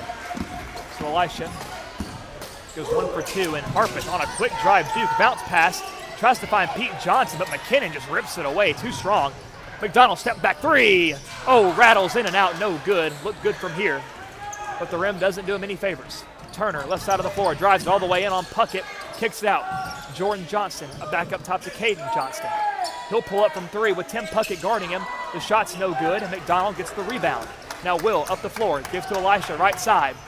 Elisha floats it, McDonald with the putback, no good. So Harpeth gets the rebound. You gotta like the idea there from Puckett and McDonald. They're a tandem that has been so dangerous in those float passes. Those alley-oop attempts. In the corner, it's Duke, drives in, mid-range, floats it, too strong. Rebounded by the Dogs. It's McDonald, left side of the floor. We are now under a minute left in the first half. It's Puckett, right wing. Gives back up top to McDonald, back to Puckett. Puckett pump fakes three. Wants to dribble in, but picks up his dribble. Gives to McKinnon, kicks it. Tim, Elisha from three. Off the mark, no good. And Brown tips it to McKinnon. And McKinnon goes to Tim, who goes back to Elisha. Spin move. Tim Puckett in the corner. Shooters shoot. The junior Tim Puckett making his mark on the game with a big three. Well, Harpeth has 20 seconds to answer. Jordan Johnson, left wing, met by Tim Puckett, finds Turner. Bounce pass to Duke on the back cut, and it goes out of bounds on Harpeth. The Indians unable to connect. So Hickman has 15 seconds to widen this lead.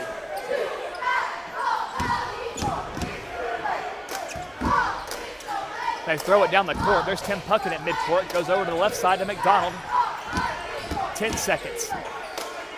Elisha up top. Elisha drives. Hands to McDonald, who pulls up from three. Shot no good, but Elisha was fouled before he could get the pass away. They'll get Jordan Johnston as the guilty party.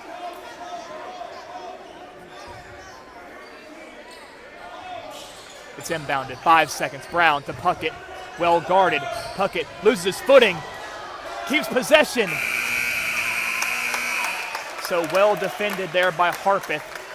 Elisha probably looking for a foul. Doesn't get one. But your score as we enter halftime. Hickman County 29, Harpeth 13. Still one half of basketball left to play. We'll be right back after this brief intermission. And here in just a few moments, we hope to get a word with Coach Gavin Gordon.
Ladies and gentlemen, we are only about 5.5 minutes away from resuming with the second half here in Harpeth. But before we get to that point, as per usual, we have a meeting with the coach of the Lady Dogs, Coach Gavin Gordon. Now, Coach, congratulations on a huge district win here tonight, your second win over Harpeth in the span of a week. Now, Coach, of course, there have been a lot of road games over the last several weeks. So what does this win here tonight do for the momentum of this team heading back home next week? It's huge. You know, I don't think we shot the ball particularly well tonight, and it was kind of an ugly game, but we spaced it out. We played well defensively, and it's a big momentum swing going back home. We play better at home. We shoot better at home. So leading into this last little stretch, going into senior night on Tuesday, then bringing our rival on Friday, it's the exact momentum we want. Now, Coach, I think back to some of the previous games this year. I think to the East game, I think to Camden just this last week. A lot of close games for the Lady Dogs that just haven't fallen your way. What are some things you can do? What are some adjustments that need to be made for those games to start falling your way?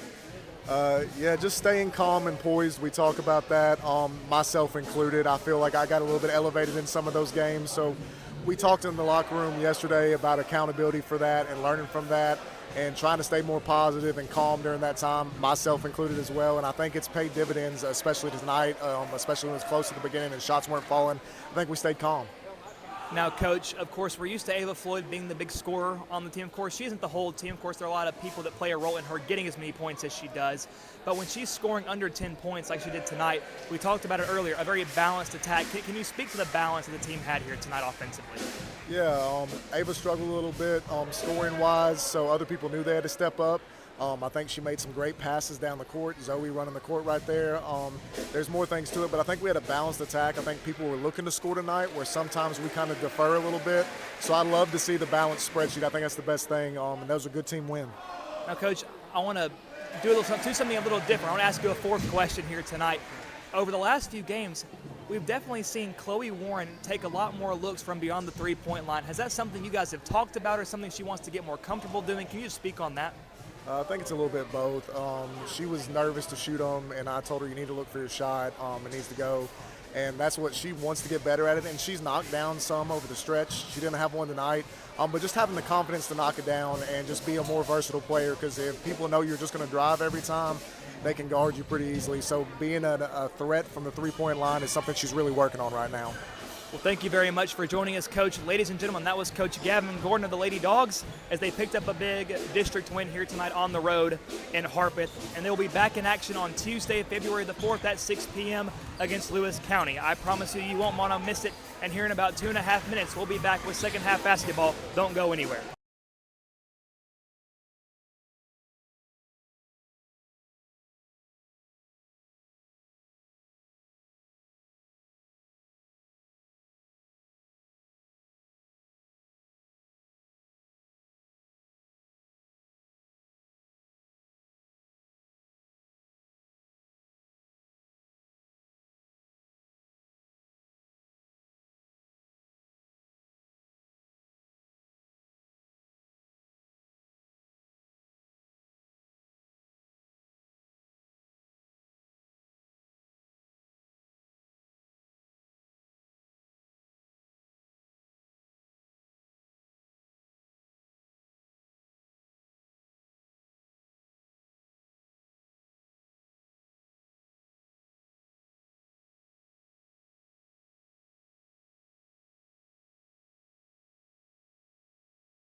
The clock has struck 0 on this halftime intermission, and we are just about ready to begin with second half basketball. Some point totals for you. Of course, Hickman's up 29-13 so far. Tim Puckett has 3 points on the night. McDonald has 9. Qualls with 2. Puckett, Elisha with 13. And Tyler McKinnon with 2. So Harpeth will begin with the ball to start this half. Johnston inbounds to Johnston. Pass to Turner, mid-range from the free throw line, no good. Qualls gets the rebound. Now Qualls takes it himself down the floor, crosses the midcourt line, gives over to Elisha. Elisha met by Duke at the right wing, dribbles in, screened by McKinnon. Now gives over to Brown in the corner. Brown drives, looking for help. Qualls from 3, no good. Every once in a blue moon we see a Dylan Qualls 3-point attempt. Now Duke driving over Puckett, won't get it. Great defense, and Duke able to force the jump ball from Elisha. So the arrow points the way of Hickman. Brown, right side of the floor, in a hurry. He's going to drive it into the paint, all the way, coast to coast, won't go. McKinnon couldn't secure the board. A little bit of shoving there by Duke. Turner left side of the floor. And I believe a coach's warning was issued there to Coach Dawson. Of course, I'm not a lip reader, nor did I really see anything happen. But perhaps the official heard something that the rest of us could not hear.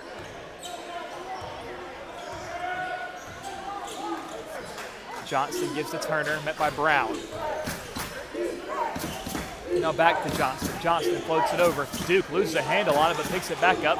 Step back, goes corner to Turner. Turner kicks it back out to Jordan Johnston. Back to Turner. Bounce pass. A lot of passing here.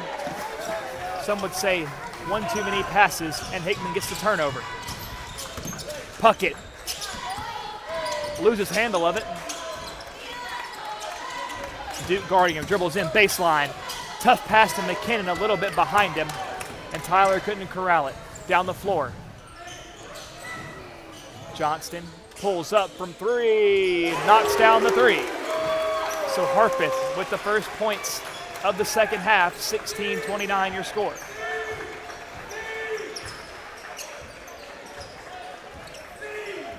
Brown, right side of the floor.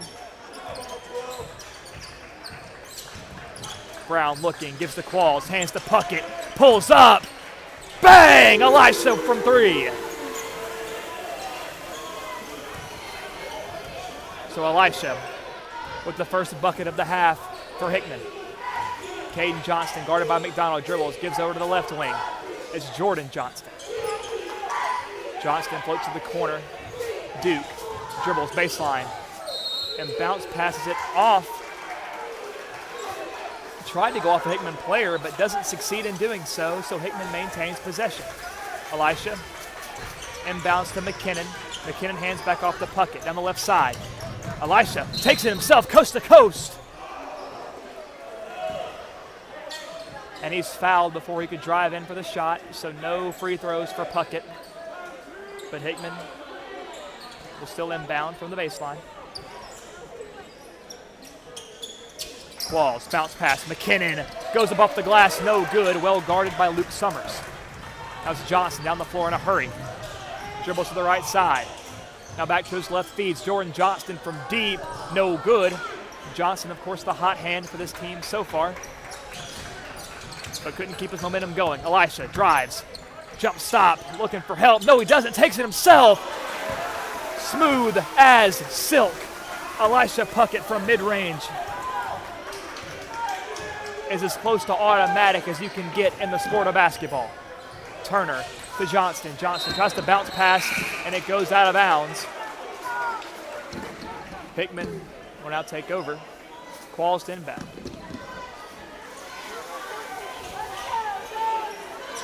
(34-16) your score. Hickman leads. Just under 5 minutes to play in the third quarter.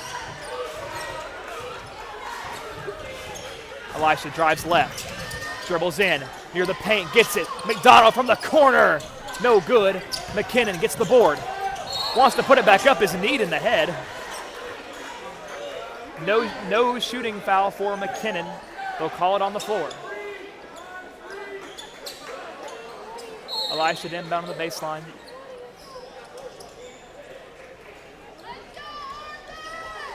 Turner face to face with Puckett, trying to make his job difficult. Elisha to McDonald. McDonald bounced past the Puckett, mid-range from the left corner. Dribbles down, spin move, mid-range, no good, rattles in and out. And Elisha wanted a foul, doesn't get it. Turner down the floor, kicks it out. Left wing, it's number 3, Henry Cable, who's back in the game. Last time we saw him was on Saturday.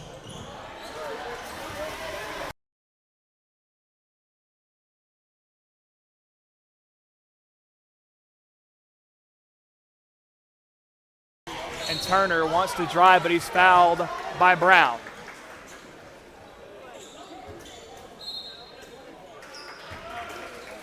So McKinnon subbing out, Seal subbing in. And that was Brown's first foul on the game. It's inbounded to Cable. Cable finds Turner left wing. Passes it underneath Duke. Wants to drive, kicks it to Cable. Dribbles in, bounce pass, Turner, corner 3. No good. Seal picks up the rebound. Gives to Puckett, left side of the floor. Puckett drives in all the way, and he's fouled by Pete Johnson.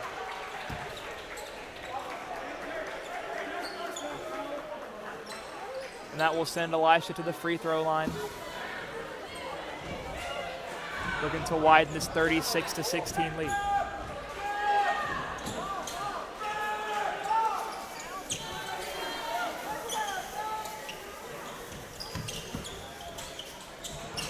No, it's not a free throw, rather. They had to inbound it. And Harpeth gets the takeaway. Turner drives, floats it. Duke off the glass, gets it to fall.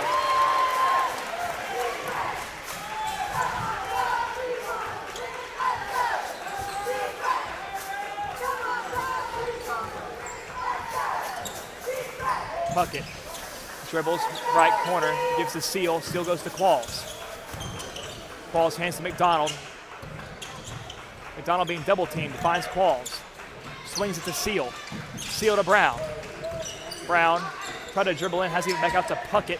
Puckett drives, baseline. Qualls, McDonald from the left wing. Won't go. And a foul is called on Kylan Seal.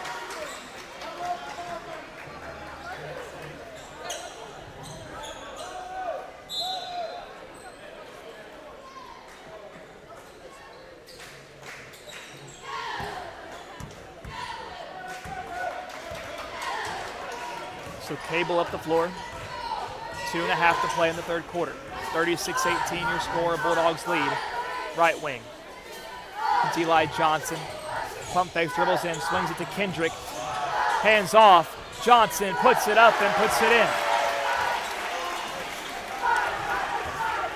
Qualls right side of the floor. Drives it, swings it wide open, McDonald.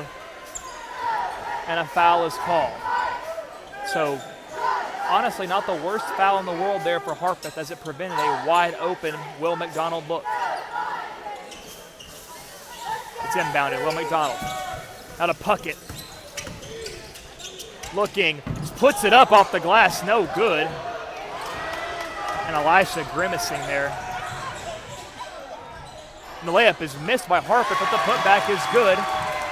36-22 now, under 2 minutes. Of course, the Bulldogs were missing Elisha Puckett there on defense. McDonald tries to drive it himself and gets it to go. So Will McDonald asserting his dominance there as he takes it himself. 38-22, 90 seconds to play in the third quarter. Cable to Kendrick at the left wing. Tries to float it in the paint, nothing there. Qualls knocks it to McDonald. Now to Puckett. Puckett dribbles. Takes it himself off the glass, doesn't get the roll, but he does draw the foul. So this time Elisha will be going to the free throw line.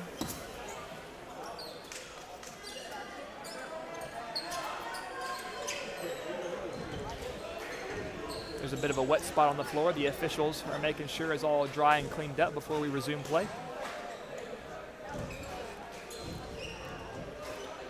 Charlie Blystad preparing to enter the game for Hickman County during the next substitutions.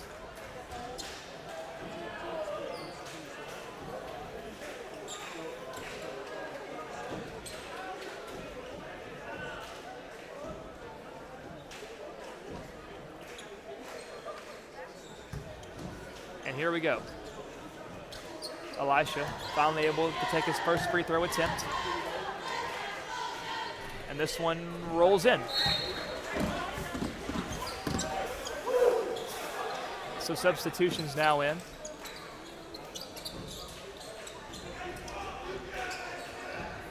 Merritt, Johnston, and Barton in for Harpeth. Blystad, the lone substitution for Hickman County. Will McDonald subbing out. And Puckett sinks the second. Make that 40-22 your score. Just over a minute to play. Johnston to the corner. It's Johnson. Tries to feed it to Merritt. Merritt has it knocked away. Qualls picks up the loose ball, gives to Seal. Seal to Puckett, right side of the floor. Elisha dribbles. Gives to McDonald in the corner. Pump fake. Puts it up. No good. Seal gets the rebound. The putback will go. And that is the value that Kylan Seal brings to this team. Very similar to the value that Tyler McKinnon brings.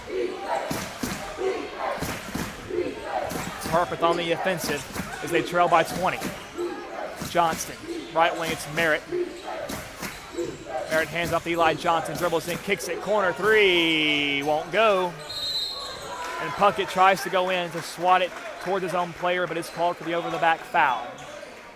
We've got 29 seconds to play in this third quarter.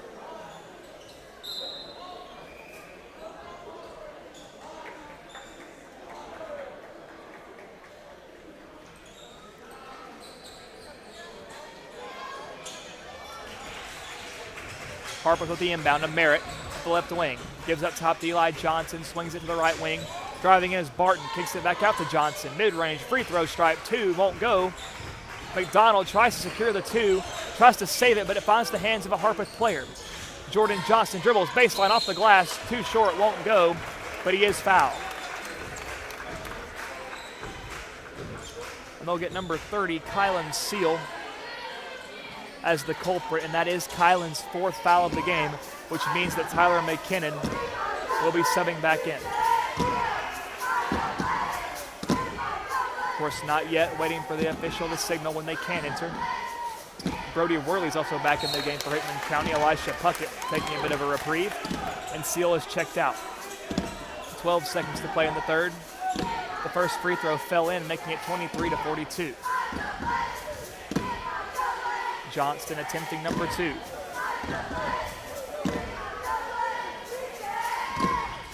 This one won't go. McKinnon, who newly entered the game, gets the rebound and gives it to Qualls, who brings it up the floor across midcourt.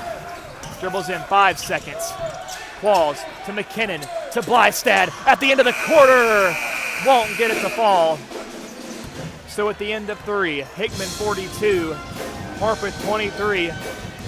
8 minutes remain for Hickman County to pick up their 6th win in a row and to improve to 4-0 in the district. But 8 minutes is a lot of time, ladies and gentlemen. I know Coach Dawson is telling them to keep the pedal to the metal. Don't let up.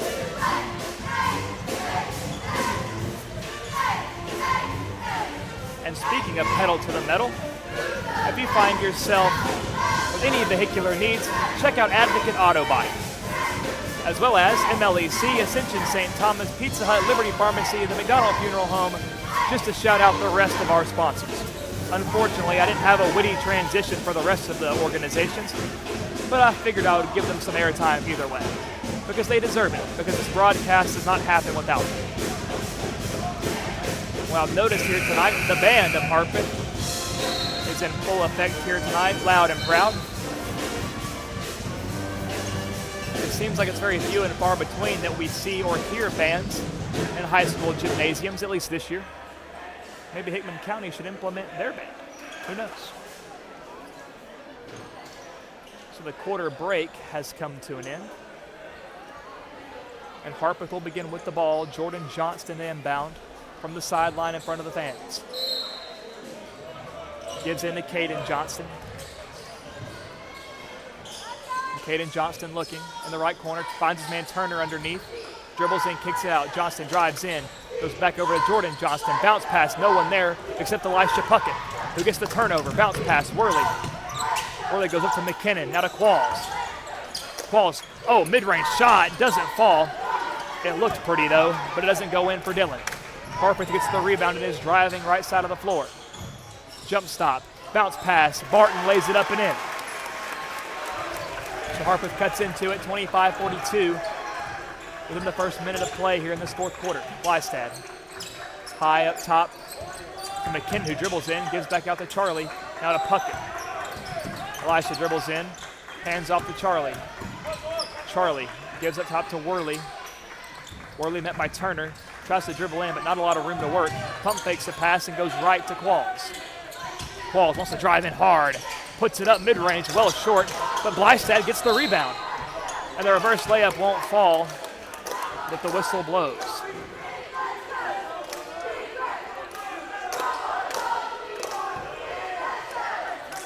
So it will be against Hickman. And a timeout is called by Coach Dawson. And Coach Dawson trying to talk things over with Qualls and Blystad there.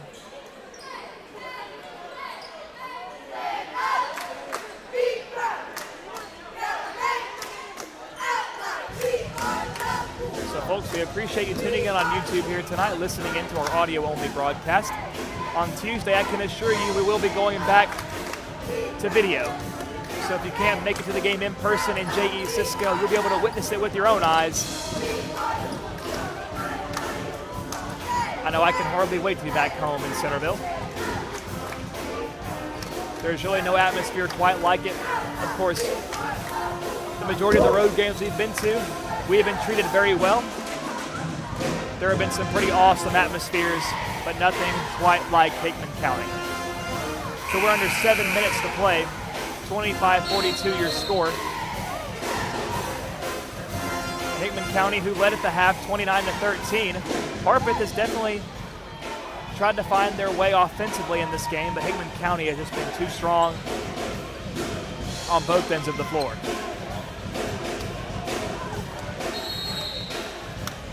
So the timeout is over, and it's inbounded. Jordan Johnston to Caden Johnston. Caden gives to Jordan, now to Turner. Turner feeds it underneath Barton, tries to go up. Elisha playing defense, and he's called for the foul, and Barton gets the and one. And Dawson signals to Brown and McDonald to prepare to sub back in. And Lucas Barton goes to the line, try to cap off the three-point play.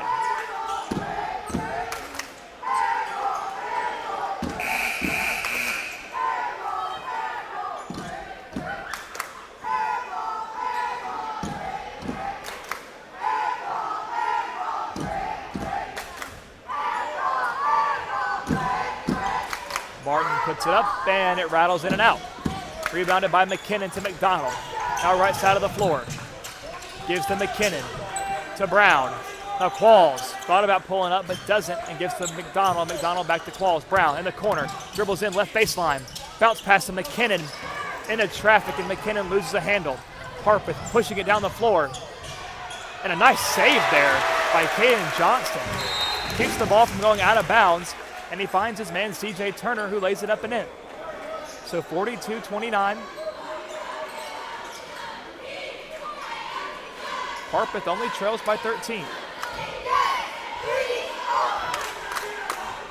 And with 6:22 left to play, plenty of time for an Indian comeback. So Hickman County needs to keep the foot on the gas here. They cannot become lackadaisical, which is very easy to do when you have a lead. That lead can vanish in the blink of an eye.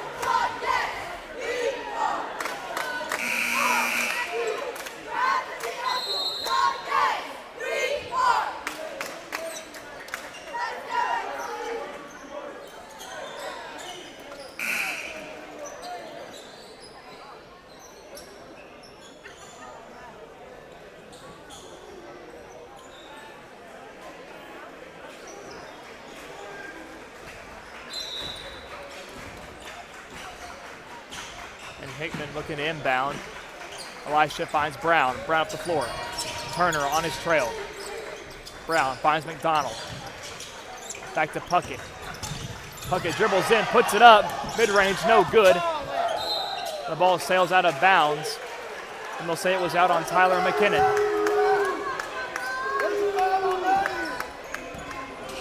So Caden Johnson up the floor. Back to Jordan Johnson, floats it to Turner, left elbow. Dribbles around to his left, lays it up, and it goes in. So Harpeth continues to close the gap, 42-31. Brown up the right side, back to Qualls. Qualls tries to find McDonald, but Johnston takes it away and lays it up and in. So Harpeth has gotten it back in within single digits with 5:30 to play. Qualls looking for help, and a timeout is called by Coach Dawson.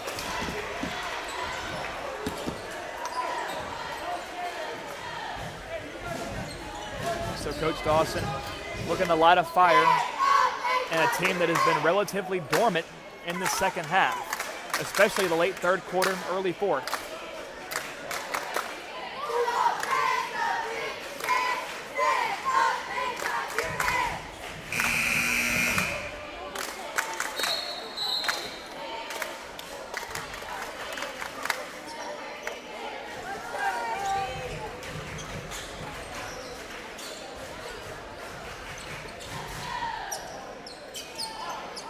So a brief timeout.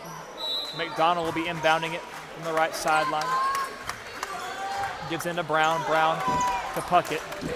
Puckett starts his dribble. Goes over to Brown. Back to Puckett. A lot of quick passes here from Hickman County trying to open up a lane. Elisha floats to McKinnon. McKinnon out to Brown. Now to Puckett. Puckett to McKinnon. McDonald, corner, doesn't shoot, instead swings out to Brown. Brown to McKinnon, McKinnon to McDonald, who wants to drive in, but a foul is called on Harpeth.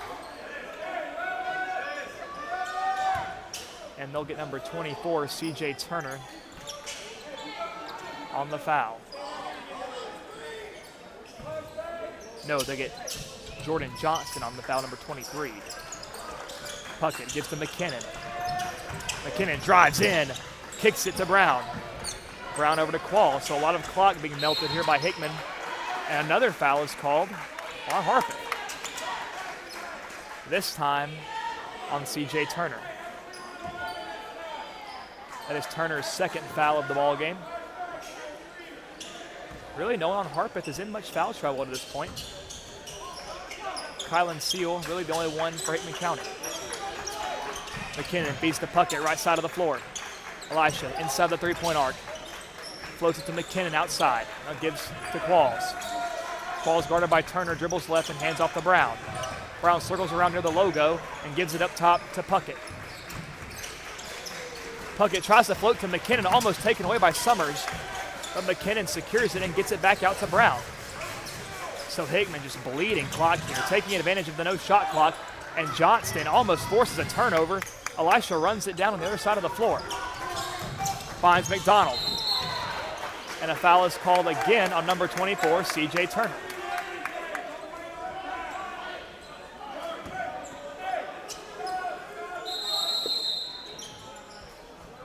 The third team foul for Harpeth, and a timeout is called as they look to talk things over. So Hickman County definitely going with a more conservative approach here at the end of this ball game, trying to melt off clock, lull Harpeth into some mistakes, force them to foul, rack up those foul numbers, and then eventually be drawn to the free throw line. Folks, this game, as far as how close and how competitive it has been, much more competitive than Saturday's game. Now, I think that definitely goes to show the potency of having home court advantage. When you have your band, your student section packed full, that can have a lot of wear on an opposing team. It can take a toll mentally. So 4:04 remain. Hickman 42, Harpeth 33, and Hickman Feels like it has been ages since their last bucket.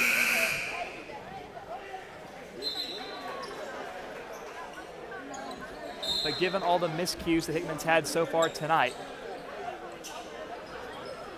so long as they walk out with a W, you can probably find some room for forgiveness. But Dawson, of course, always wants his guys to be better in a win or a loss. Inbounding Puckett floats it to McKinnon, who hands it off Elisha in the left corner. Dribbles right, goes across the way to Qualls. Up top near the logo, rightmost side of the floor. Now Puckett leftmost side. Puckett dribbles in hard and dribbles back out. Met by Caden Johnston and hands it off to Braden Brown. Brown dribbles, gives off to McDonald. McDonald now drives and is fouled by Jordan Johnston. So with 3:44, Harpeth only trailing by 9.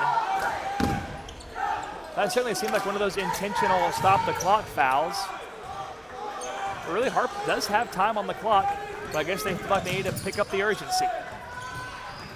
McDonald looking, feeds it out to Brown. Brown to Puckett, Puckett back to Brown. Puckett near the scorer's table. Bounce pass. Number 2 dribbles in, gives McDonald in the corner, who dribbles right to the wing.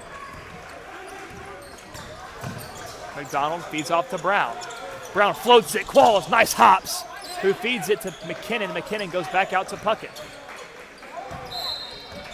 And another foul. So number 10, Caden Johnston, the one called.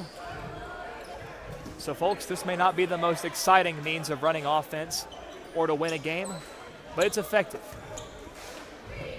And in sports, that's all that matters as Elisha goes to the free throw line and knocks down number 1. Elisha's last 3 points have come from the stripe, as that foul by Johnston was the team's 5th. And Elisha goes 2 for 2. Caden Johnston down the floor. One of the first offensive possessions for Harpeth in some time. Bounce pass underneath. Summers loses it. Brown picks it up down the floor. On the break, he kicks it back out to McKinnon, and here we go. Some more clock burning as Elisha drives in around Johnston, and he dribbles back out around the world. Elisha showing off his endurance and stamina, and a foul is called on Duke. That will send Elisha back to the line with 2:46 to play. So folks, although we have under 3 minutes to play, this game could probably go on for another 30 minutes.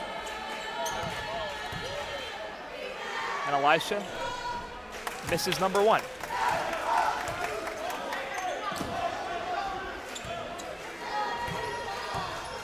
Number 2 up for Puckett, and it goes. It sounds cliche, but we really don't expect Elisha to miss 2 in a row from any distance. Duke hands off Turner, step back, mid-range, fade away, goes. A pretty shot there by Turner. Makes it 45-35, 10-point ball game. Brown looks to bring up the floor, finds McDonald down the left side. Bounces it back out to Brown.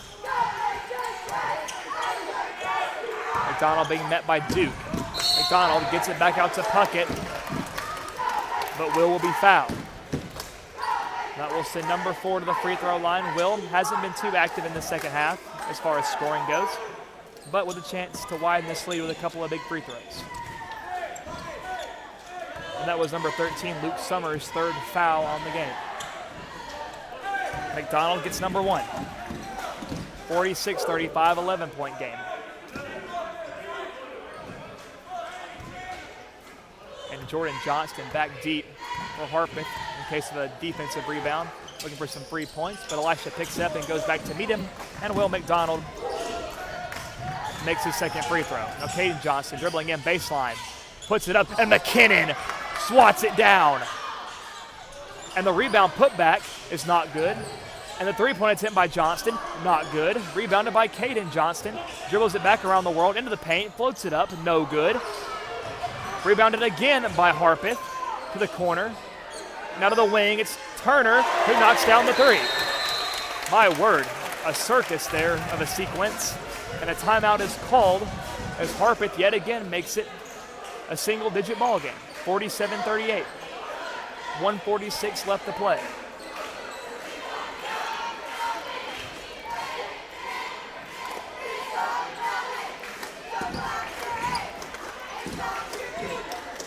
case you missed it, after we're finished with the broadcast here in Harpeth, I encourage you to go back and rewatch the halftime interview during this boys game that we had with Coach Gordon. It's always a pleasure to hear a word from him and to get his wonderful insight.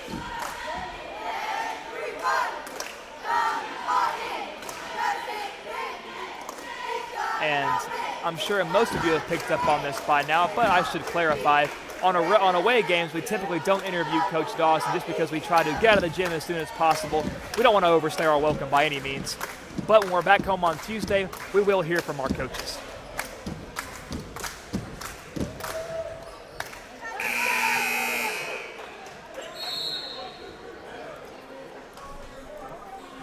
I feel like I should shout out my boss, the head honcho of WNKX, Will Nunley, and all the work he does for this company, this business, and helping it grow and thrive.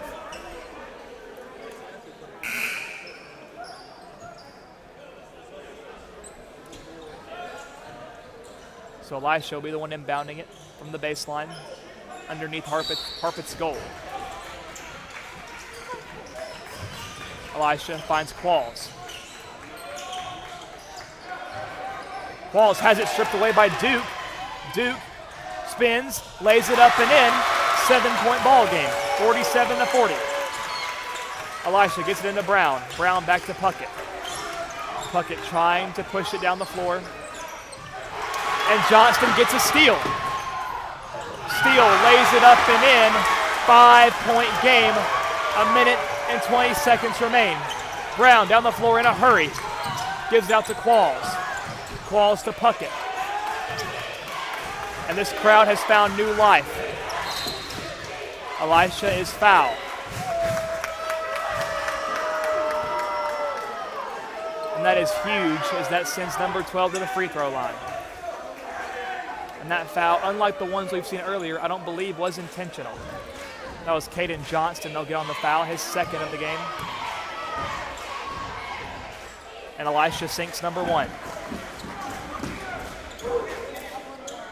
His 6th made free throw of the half. He has been a machine from the line. And he goes 2 for 2. 49-42. 60 seconds to play. Harpeth in a hurry, and it goes out of bounds. Hickman County ball. So a critical turnover there, potentially detrimental by the Indians. A huge turnover for Hickman. McDonald gives to Puckett. Puckett down the floor. Looking, finds Qualls, and it sails out of bounds. Harpeth ball.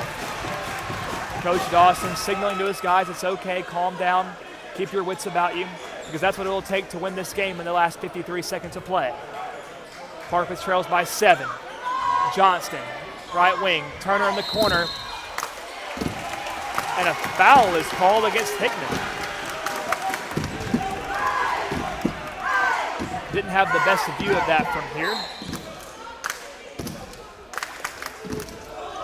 And Qualls subbing out of the game, Blystad in. That is Qualls' 3rd foul in the game. 46 seconds remain. Harpeth inbounds, Turner in the corner from 3. Well off the mark, air ball. But Harpeth keeps it alive, and he walks. As Jordan Johnston was rolling on the ground, an easy call for the official, and Hickman will take over.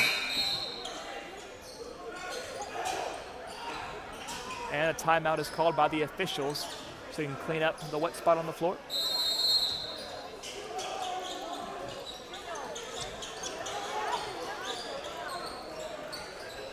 So the teams will take this opportunity to talk things over in the last 40 seconds. Of course, a 7-point game. This game became a lot more exciting than I think Coach Dawson and his crew wanted it to be. So definitely a lot to work on as we head in to the home stretch next Tuesday. But first things first, Hickman has to take care of business here. This game not over by any stretch, as we saw Harpeth get some quick points off of 2 consecutive turnovers. And we know their defense will be coming out gunning, trying to force a turnover. Now, what's going well for Hickman County right now, their saving grace is that Harpeth has 5 team fouls. So that means any foul that Harpeth commits will send Hickman to the line to widen the lead. So it's all about getting the ball to your playmaker and letting them close this game out. The timeout is over. Both teams have signaled to break their huddles. Harpeth already stands on the floor. Hickman still talking things over. And it will be Elisha Puckett, Braden Brown, Tyler McKinnon, Charlie Blystad, and Will McDonald, the 5 on the floor following the timeout.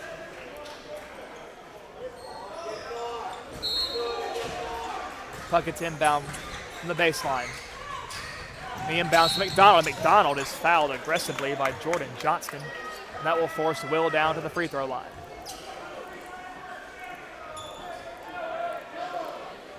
As we are 0.4 under 40 seconds at 39.6. Some big free throws that could certainly lead to salting this one away.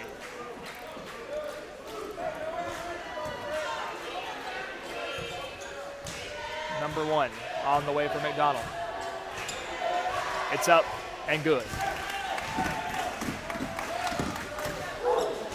Will McDonald and Elisha Puckett have been the main producers of offense in this second half, with the exception of one Kylan Seal bucket.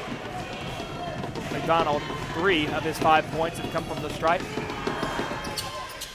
as he buries his second free throw. So Hickman up 51-42, 36 seconds. To Turner. Turner has been their most effective shooter. Drives in, leads with his shoulder, and an easy charge is called. Hickman will take over. And McDonald, the one who took a tumble there for the Bulldogs. And yet again, they'll have to clean up the floor, the wet spot left by McDonald after he took his tumble. 33 seconds on the dot remaining.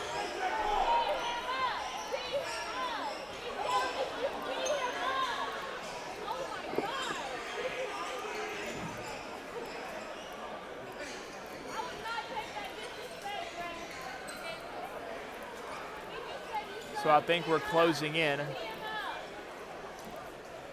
on finally being able to resume play here. We are. Elisha has the ball in hand at the baseline, bounces into McDonald, who's immediately fouled with 31 seconds. So folks, buckle up and prepare for the longest 31 seconds in basketball history. As McDonald heads back, a free throw make away from making it yet again a double-digit game.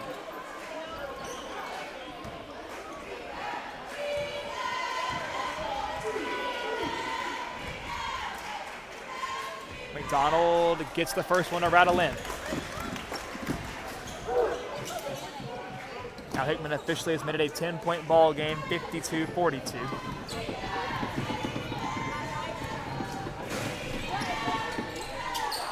And McDonald couldn't get the second one. Turner has the rebound for Harpeth down the floor. Jordan Johnson in the corner, met by Puckett, just puts up a prayer, and it goes out of bounds. McKinnon knocks it away. So Harpeth maintains possession, but Hickman playing some great defense, forcing them into some uncertain shots. Caden Johnston has it. Turner pulls up from 3, high arcing shot, will fall in. 17 seconds. Puckett just lets it fly. A dot to McDonald, who tries to lay it up. So whether that was called on the shot or on the floor, it will still send McDonald to the line with 9.1 seconds. Hickman 52, Harpeth 45.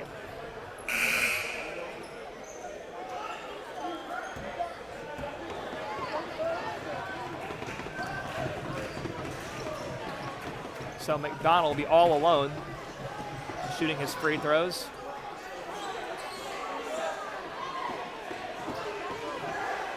The 9 other men are down at the other end of the floor.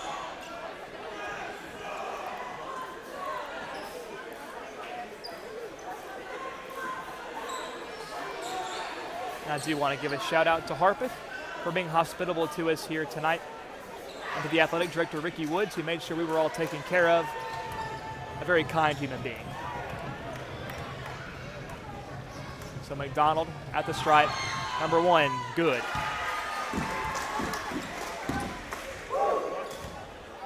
Make that 6 made free throws for McDonald in this second half. And his second one doesn't go. So at 9.1 seconds, Hickman County will emerge victorious. It's just a matter of how much longer Harpeth will play this one out. After the foul was called, Hickman County still maintains possession because of what the foul was, and McDonald fouled yet again. So a 6.3, Harpeth prolonging the inevitable, as that will send Will to the line. Will is racking up the points so far from the line in this half. The first one rattles in.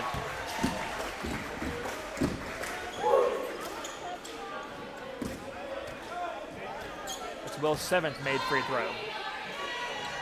And there's number 8. He makes both of them. 55-45. Hickman leads up by 10.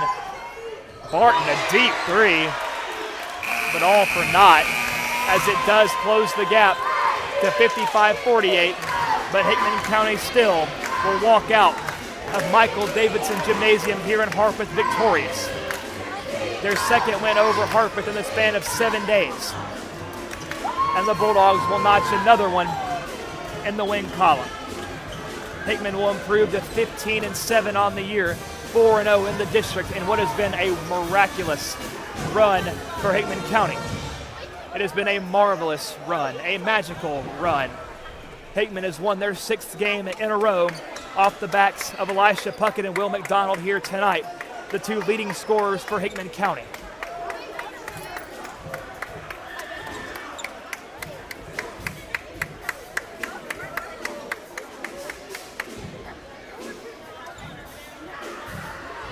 McDonald finishes the night with 19 points. Tim Puckett finishes with 3. Qualls finishes with 2. McKinnon finishes with 2. And Seal will finish with 2.